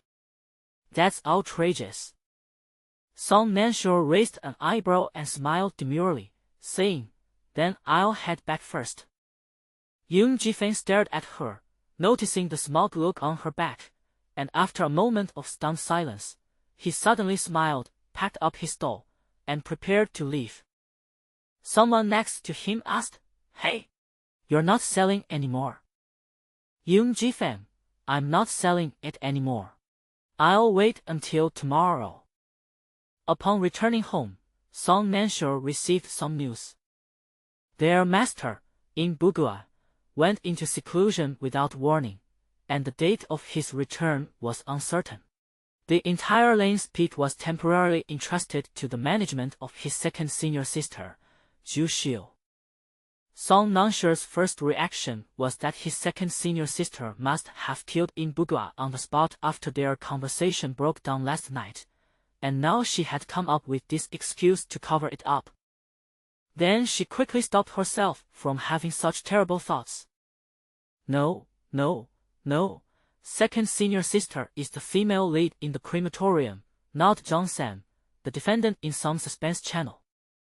Having confirmed that his master was still alive and well, Song Nansure stopped worrying about it. After finding out that his senior sister was being questioned by the sect leader, he turned around and went straight into the sect's library. She began searching for records from the sect regarding the Shun family of Songzhou. Yoon Ji-fan was right. The Shun family on her IOU was prosperous more than 1,000 years ago, and their sect was also established more than 1,000 years ago. If the Shun family was so prosperous that the entire central continent could only think of the Shun family when mentioning them, then the Wuyang sect, which was newly established and still weak at that time, could not have been so cautious. She immediately pulled out the records of the sects from previous generations and started investigating from the beginning. After searching for a whole day, she finally found the Shun family's trace in a clan history book from 1,300 years ago. Song Nanshure's finger landed on that line of text, and he murmured, "In March of that year, the young master of the Shun family in Zhongzhou personally came to the Wuyang sect, where the sect leader met him and they began trading." Just like the name on that IOU, it was also the Shun family of Songzhou. Song Nansure was almost certain that the Shun family of Songzhou from 1,300 years ago was the sucker, who was owed money by their predecessor on the IOU. With a specific target in mind, the subsequent investigation becomes much easier. Song Nansure specifically consulted books and clan records from about 1,300 years ago, piecing together a rough outline of the Shun family from that time. More than 1,000 years ago, the Shun family was the most powerful and influential family in Zhongzhou. Moreover, the Shun family uses swords, and the entire family are sword cultivators, among whom there are countless geniuses. At that time, they even suppressed the mainstream sword cultivators in the current cultivation world. And that was the end of it.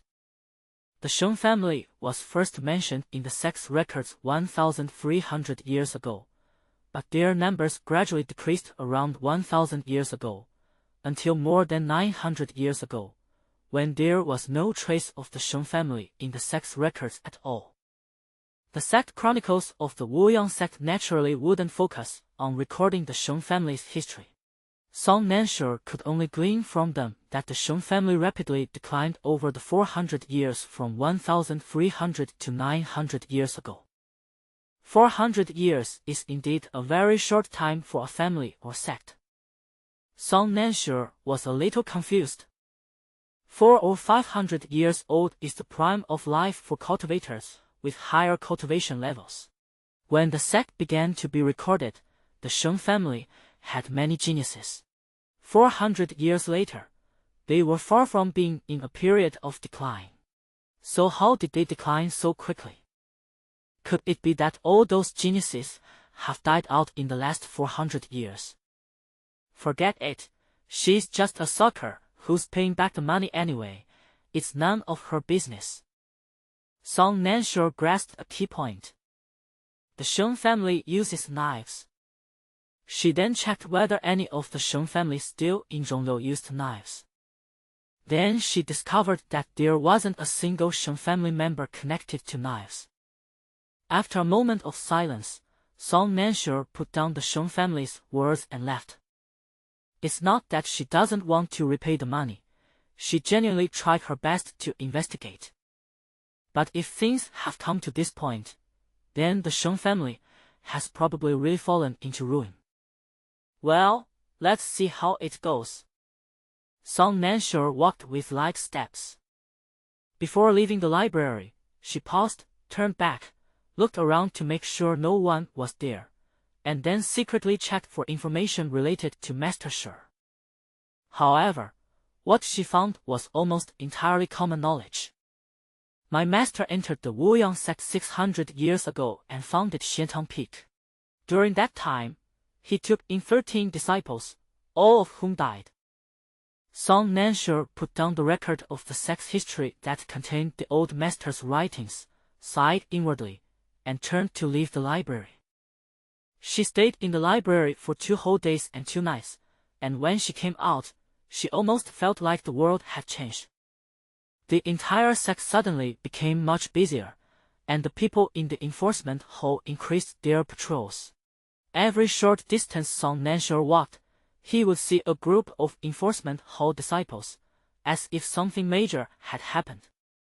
Moreover, there were many unfamiliar faces in the sect.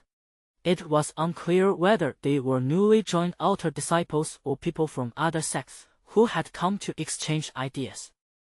When Song Nanshe returned to Lin's Peak, she realized that something serious had indeed happened. Zhu Xiu placed something resembling a registration form in front of her and asked, "Third junior sister, do you want to participate?" Song Nanshe looked down. Registration form for disciples at or above the foundation establishment stage for the sect's grand competition. Song Nanshe calculated the time and understood. The sect competition is held every 3 years, and it's time for the sect competition again.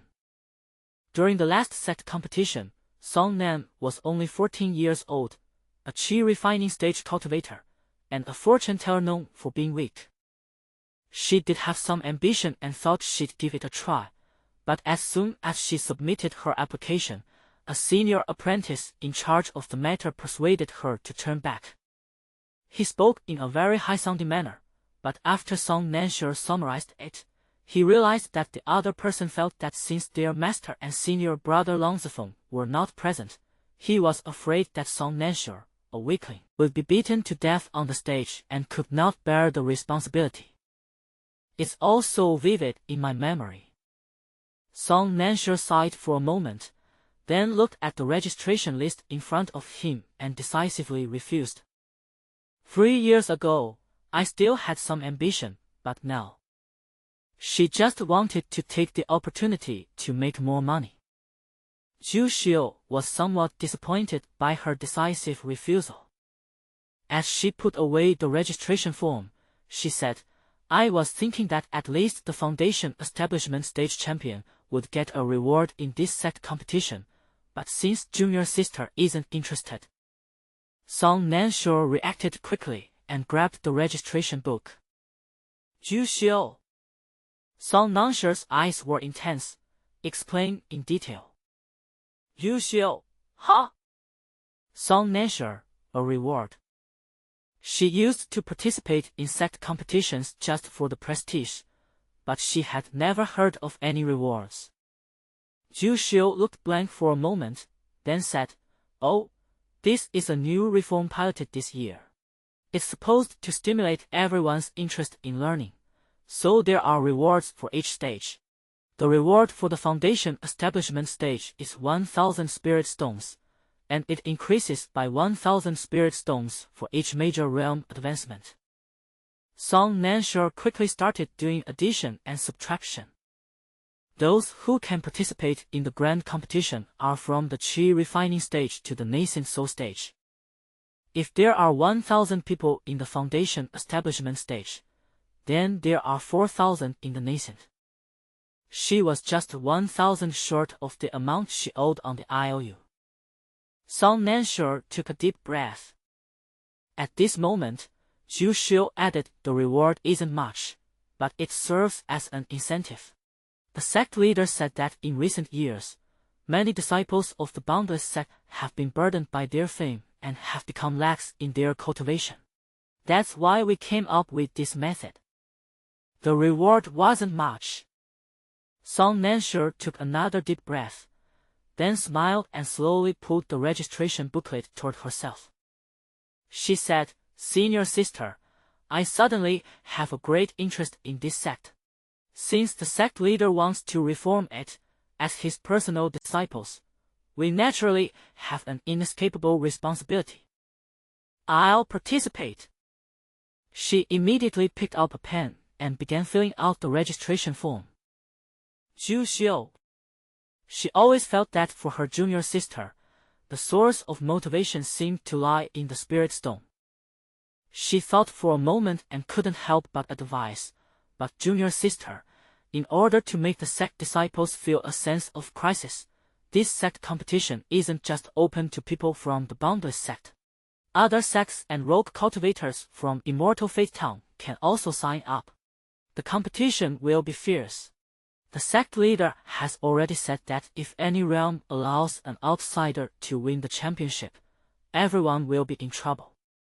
Song Nansure wrote with a flourish, "Then I should participate even more." She quickly filled out the registration form, solemnly placed it in Zhu Xiu's hands, and said, "This time, I'm entrusting it to you, senior sister." Zhu Xiu subconsciously picked up the registration book and looked at it. Name, Song Nansure. Occupation, diviner. Peak, Lane's Peak. Cultivation level, foundation establishment. Goal, to become rich overnight. Special skill, extremely poor. Zhu Xiu. She said weakly, "Junior sister, is the competition objective and combat specialty?" Song Nansure argued logically and convincingly, but it wasn't filled in incorrectly. Her goal in the competition was to become rich overnight, and being extremely poor was her indomitable motivation to achieve that goal. Xianyuan Town. Yung Jifeng also heard the news that the Wuyang sect was allowing outsiders to participate in its sect competition this time. The whole town of Xianyuan was buzzing with discussion, and everyone wanted to try their luck, but Yung Jifeng had no such intention. Because he has more important things to do now. His current cultivation level can barely recover to the nascent soul stage, but his injuries are still there. He can only rely on the blood jade to unleash short bursts of power, but his endurance is weak. Therefore, he still had to avoid the Yung family. The Yung family can track him by relying on his spiritual energy fluctuations. He can currently rely on Song Nansure's wind barrier to isolate spiritual energy, but he can't rely on her forever. Ever since he fled to Xianyuan Town, he has been searching for a magical artifact that can isolate spiritual energy. Now, he has finally received news of a weapon refiner who possesses such a magical artifact.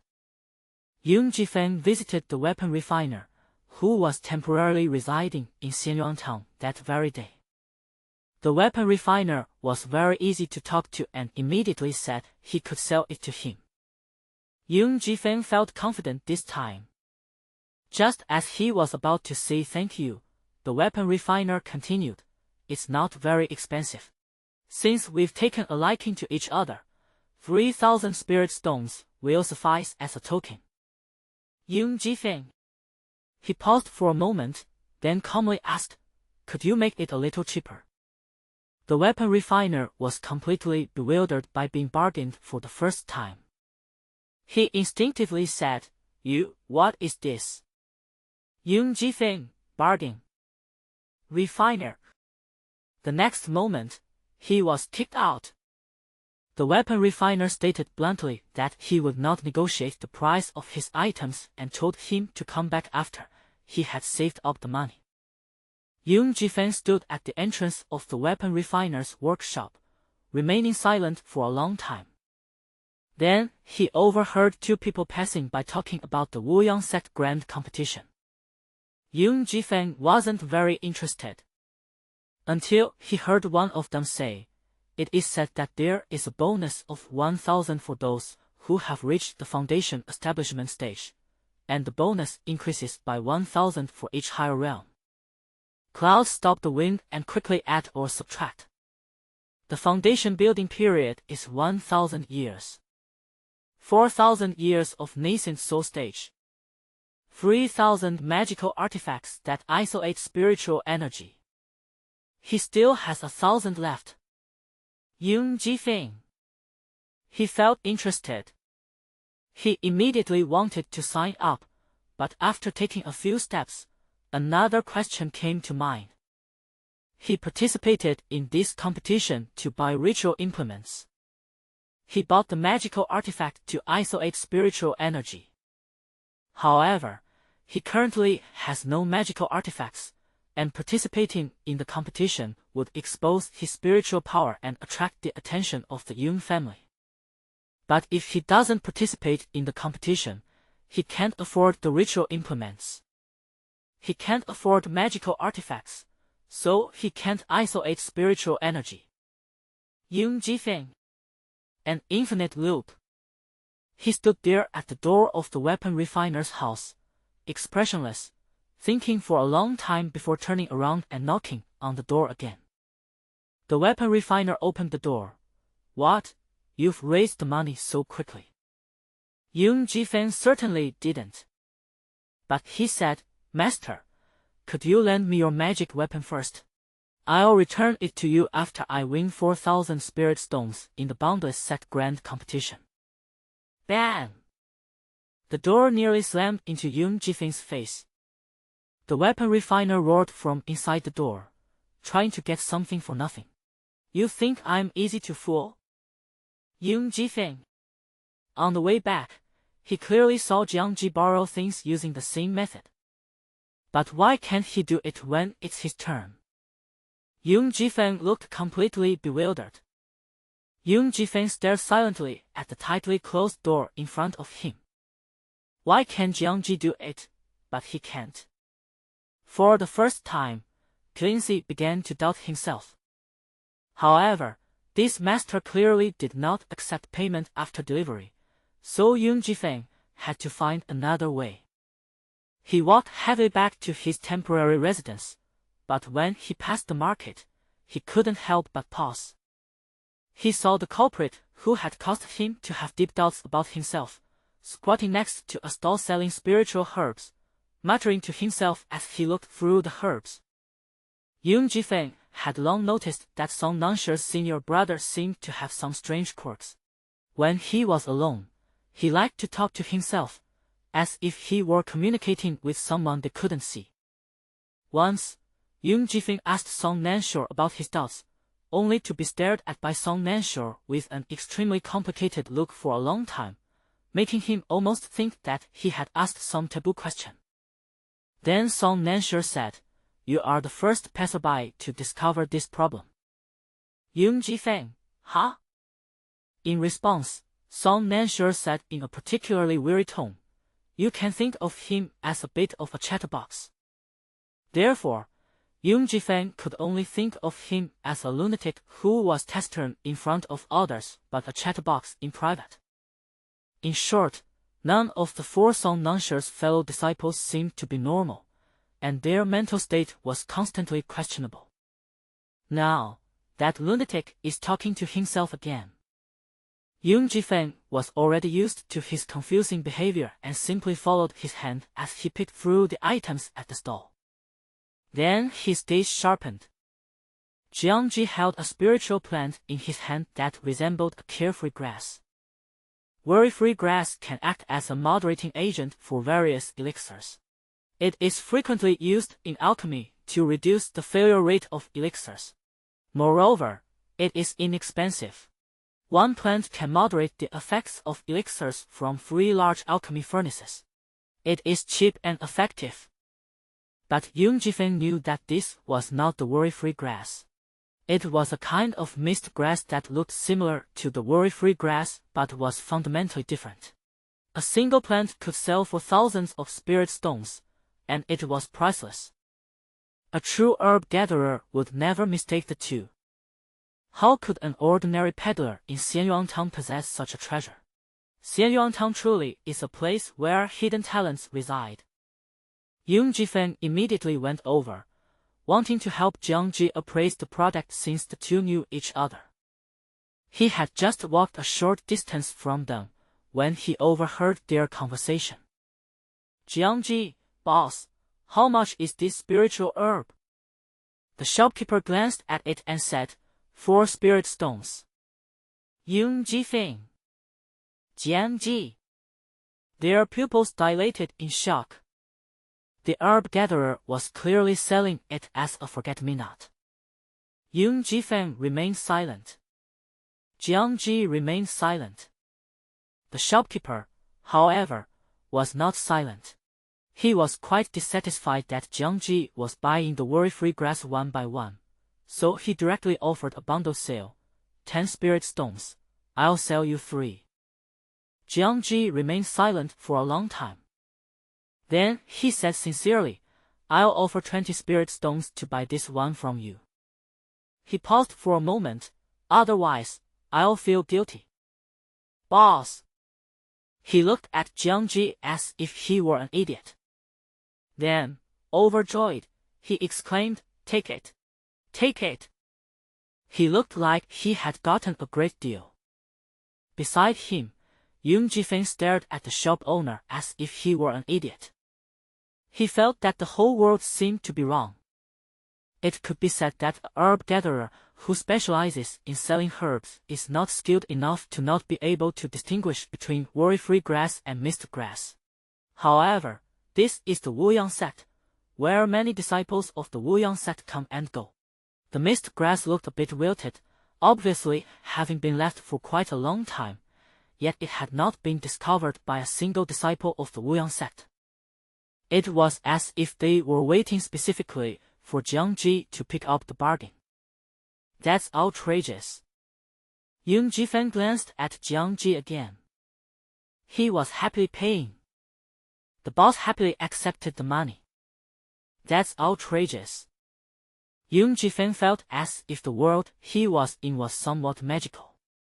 He remained silent for a long time, inexplicably not wanting to see Jiangji, and left expressionlessly before Jiangji noticed him. He paused at the other end of the market and suddenly stopped. He saw an inconspicuous, worn-out magical artifact on a nearby stall.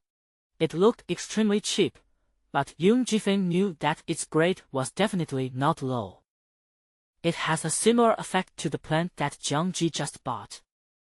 Yung Jifeng remained silent for a moment, then walked over. The boss stood up to greet him with a broad smile. Yung Jifeng remained calm and asked, Would you sell this magic artifact for 30 spirit stones?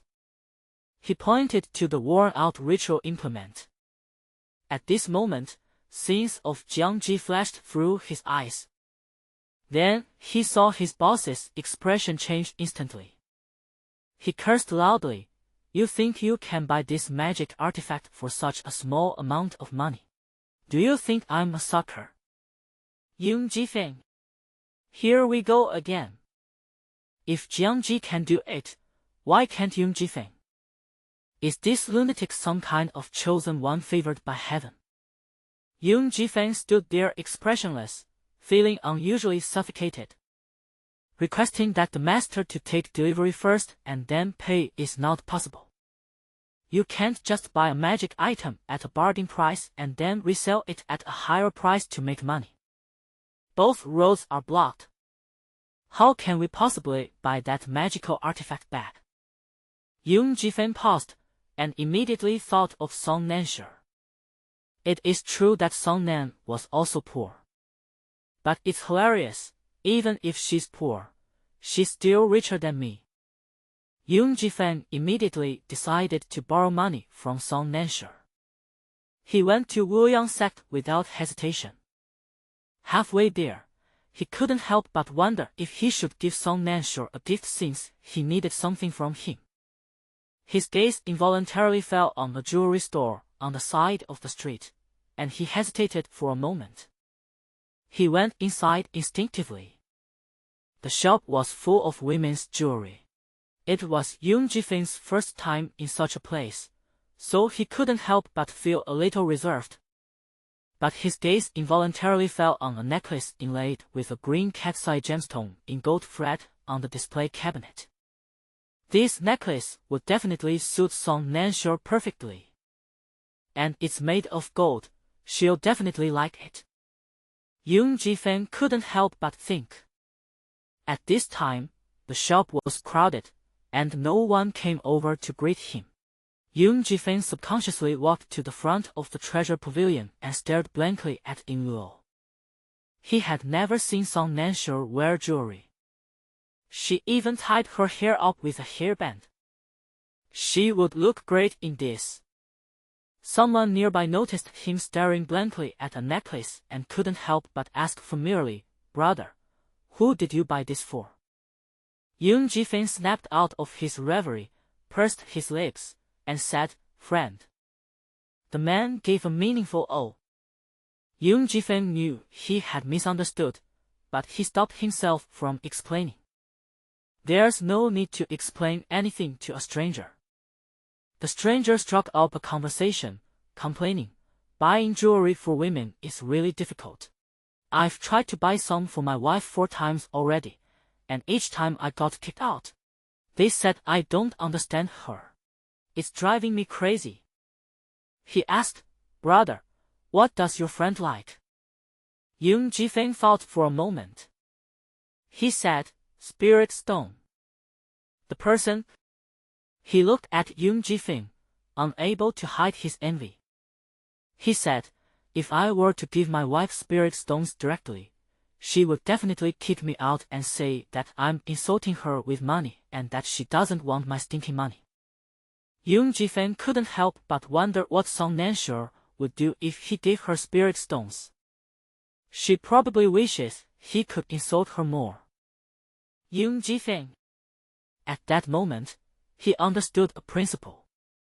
If you want to give Song Nansure a gift, the best gift would be spirit stones. Then what is he still doing wandering around here? Yoon Ji-fin ignored the incessantly chattering cultivator and turned to leave. But after taking only a couple of steps, he suddenly stopped, turned around, and finally picked up the necklace. "Shopkeeper, the bill is due." "You mean you want to borrow spirit stones from me?" Song Nansure asked incredulously.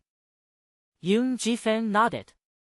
Song Nansure looked at him with a complicated expression. After a long pause, she asked with concern, "Yoon Ji-fin, are you out of your mind?" Yoon Ji-fin. He took a deep breath and said, "I will return it to you soon." Song Nansure replied without hesitation, "Really? I don't believe it."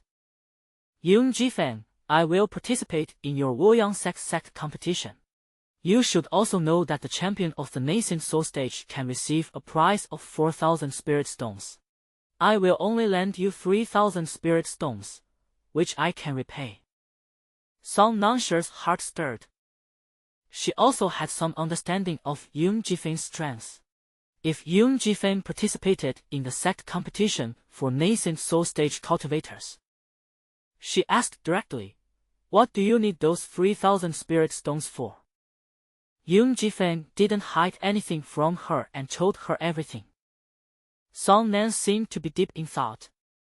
When she returned, she knew that Yoon Ji-fin had been using her winged wall to conceal his spiritual power in order to avoid his enemies. But when it came time to go on stage and compete, he naturally couldn't rely on her winged barrier anymore.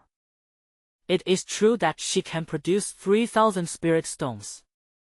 But that included the compensation from my senior uncle at Beast Taming Peak after the ferocious beasts rampage in the Spirit Beast Pavilion. It wouldn't be an exaggeration to say it was money earned at the cost of my life. She thought it was okay to lend it. However, 3,000 spirit stones was truly the largest sum of spirit stones she had ever lent out in her life. Song Nansure couldn't help but ponder. She was deep in thought and struggling with her decision, while Yoon Jifeng watched her from the side.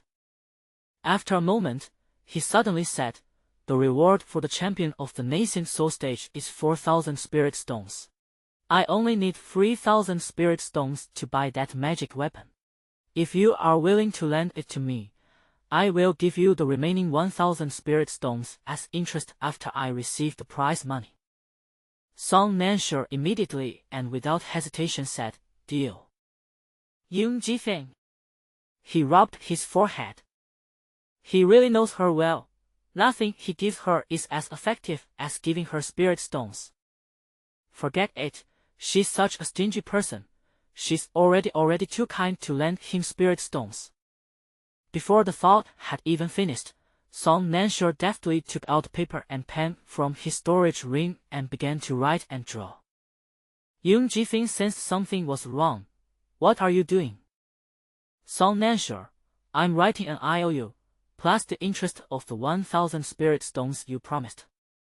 Song Nansure smiled. "This inspiration came from that senior who owes me money. The interest and such must be clearly written down." Yoon Jifeng said in disbelief, "We've been through thick and thin together, and you still don't trust me?" Song Nansure calmly replied, "Yes, because spirit stones are more important than my life." Yoon Jifeng. He said nothing more. He readily admitted defeat. Song Nansure said that if she wanted to borrow, she should borrow promptly, and the IOU was made in duplicate. She also very formally asked that both parties put their fingerprints on it. Yoon Jifeng pressed his handprint expressionlessly, putting his own IOU into his storage ring. Song Nansure reluctantly took out 3,000 spirit stones, put them in a storage bag, and placed them in his hand. Yoon Jifeng breathed a sigh of relief and was about to take it when he heard Song Nansure solemnly say, "You must treat Xiao and the others well." Yoon Jifeng was bewildered. "Who is Xiao Xiao?" Song Nansure pointed to the storage bag. "The name of the spirit stone in your hand is Xiao." Yoon Jifeng. He said with a puzzled expression, "Could it be that you even gave each spirit stone a name?" Song Nansure, "Yeah." Yoon Jifeng suddenly felt an immense pressure. He put the spirit stone back into his storage ring amidst Song Nansure's lingering gaze. Song Nansure also told him, "You must win the competition. I'll be cheering you on." Yoon Jifeng never expected that his first supporter in the competition would come from this source.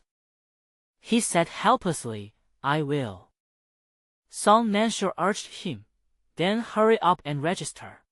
Senior sister said there are only 5 days left until the deadline. There are only 5 days left until the deadline, but she made it sound like there were only 5 hours left until the deadline. Song Nansure, go quickly, go quickly." Yoon Jifeng turned away helplessly. He had just taken a step when he suddenly paused. He touched the necklace he held in his arms, then turned his head. "Song Nansure." Song Nansure looked up. "Huh? What?" She looked confused. "Yoon Jifeng, it's nothing." "Never mind, this isn't a good time. I'll find another opportunity to give it to her next time." He lowered his hand. Song Nansure kept urging him, "Go quickly, go quickly." Yoon Jifeng couldn't help but smile. After studying the rules of the competition carefully these past few days, Song Nansure discovered that the competition did not start suddenly, but was being prepared intensively while they were in the White Wu secret realm. However, after Song Nansure returned, he went straight into the library and only discovered this after he came out. The competition was divided into 5 groups, ranging from the Qi refining stage to the nascent soul stage, and the competition was held simultaneously in each group. A champion was selected from each of the 5 groups. The chi refining stage is just a small-scale activity with no real rewards, so the real focus is on progressing from the foundation establishment stage to the deity transformation stage. What's interesting is that the competition stipulates that after the champions of each group are determined, the champions of two adjacent levels can challenge each other from below. If the challenge is successful, the champions can exchange their prize money with the champion's prize money. In other words, if Song Nansure wins the Foundation Establishment Stage Championship, and if she feels confident in her ability, she can challenge the Golden Core Stage Champion. If she succeeds, she can take the Golden Core Stage prize money, and the Golden Core Stage Champion will take her prize money. If she were to successfully challenge someone at the Golden Core Stage, she would continue to challenge higher levels, even if it was just to avenge her previous defeat. This is a tradition for every sect competition. So the most exciting part of each sect competition isn't deciding 5 champions, but rather the chaotic battles between the champions after the competition. However, very few people have ever been able to successfully challenge it. After all, the gap between realms is a real thing. Apart from overpowered characters like Long Altian, who fights a nascent soul cultivator while only at the foundation establishment stage, how many people can ignore realms and cultivation levels and just turn the tables and kill someone? After the 5-day registration period ends, the day before the competition begins, everyone will draw lots to determine their competition order and group. When Jiangji and the others went to draw lots, Song Nansure realized that Long Zifeng had participated in the competition without missing a single one of them. Song Nansure was in the foundation establishment stage, while Jiangji and Zhu Xiu were in the Golden Core stage. Song Nansure originally thought Yu Jiujiu would be at the Qi refining stage, but when they went to draw lots, this junior sister shyly told the others that she had accidentally reached the foundation establishment stage yesterday and was now at the 2nd level of foundation establishment. She had been transferred to the foundation establishment group. Song Nansure. He accidentally built a foundation. Is this the protagonist's strength? However, if Yu Jiujiu were still in the Qi refining stage, she could still dominate the Qi refining group, but at the 2nd level of foundation establishment, she wouldn't be enough in the foundation establishment group. During the lottery, the foundation establishment stage participants were the most numerous, and the number of participants decreased as they progressed through the stages. So while Jiangji and the others were drawing lots, Song Nansure and the others were still queuing up. When it was their turn, the two of them drew lots together. Yu Jiujiu drew the 32nd group, which was neither too early nor too late, making it quite perfect. Song Nansure opened his fortune slip. 151 groups. Parenthesis, last group, parenthesis complete. Song Nansure. This luck is really not surprising at all. They squeezed out with great effort, and Song Nansure spotted Yun Jifeng with her sharp eyes. She quickly waved, "Yun Jifeng, which group are you in?" Yun Jifeng then showed her his signature. Nascent Soul Stage, 1st group. Song Nansure. This is the extreme north and south. Yun Jifeng then asked, "1st group, what about you?" Song Nansure said expressionlessly, "I'm in the last group." Both of them fell silent. Zhu Xiu, however, stood to the side, watching them intently. One was in the 1st group, and the other was in the last group. They were even such a perfect match when they drew lots. They really made me cry. Zhu Xiu was lost in her own thoughts when Jiangji scratched his head and asked, "What's wrong with 2nd junior sister now?" Old Lu glanced at her and chuckled. "She's having an episode, isn't she? Just ignore her." The next day, Song Nansure, who was in the last group, went to watch Yun Jifeng's match, who was in the 1st group of the nascent soul stage. As soon as she arrived, While Yoon Ji-fan was still waiting on the stage to hear the rules, Song Nansure saw that there were actually gambling games being held below the stage. Yoon Ji-fan's opponent was a sword cultivator senior brother, who was not a direct disciple of the inner sect. Although he was called a senior brother, he was actually almost 200 years older than Song Nansure. However, in the cultivation world, he could still be called a young talent. He was very popular in the Wuyang sect, so he was also very popular and his odds were very low. But Yoon Ji-fan was different. Nobody knew him, and his odds were more than 3 times higher than that of his senior brother. But not many people pressured him. After a moment's deliberation, in order to make Yoon Ji-fan's bets look less bad, and also to see if he could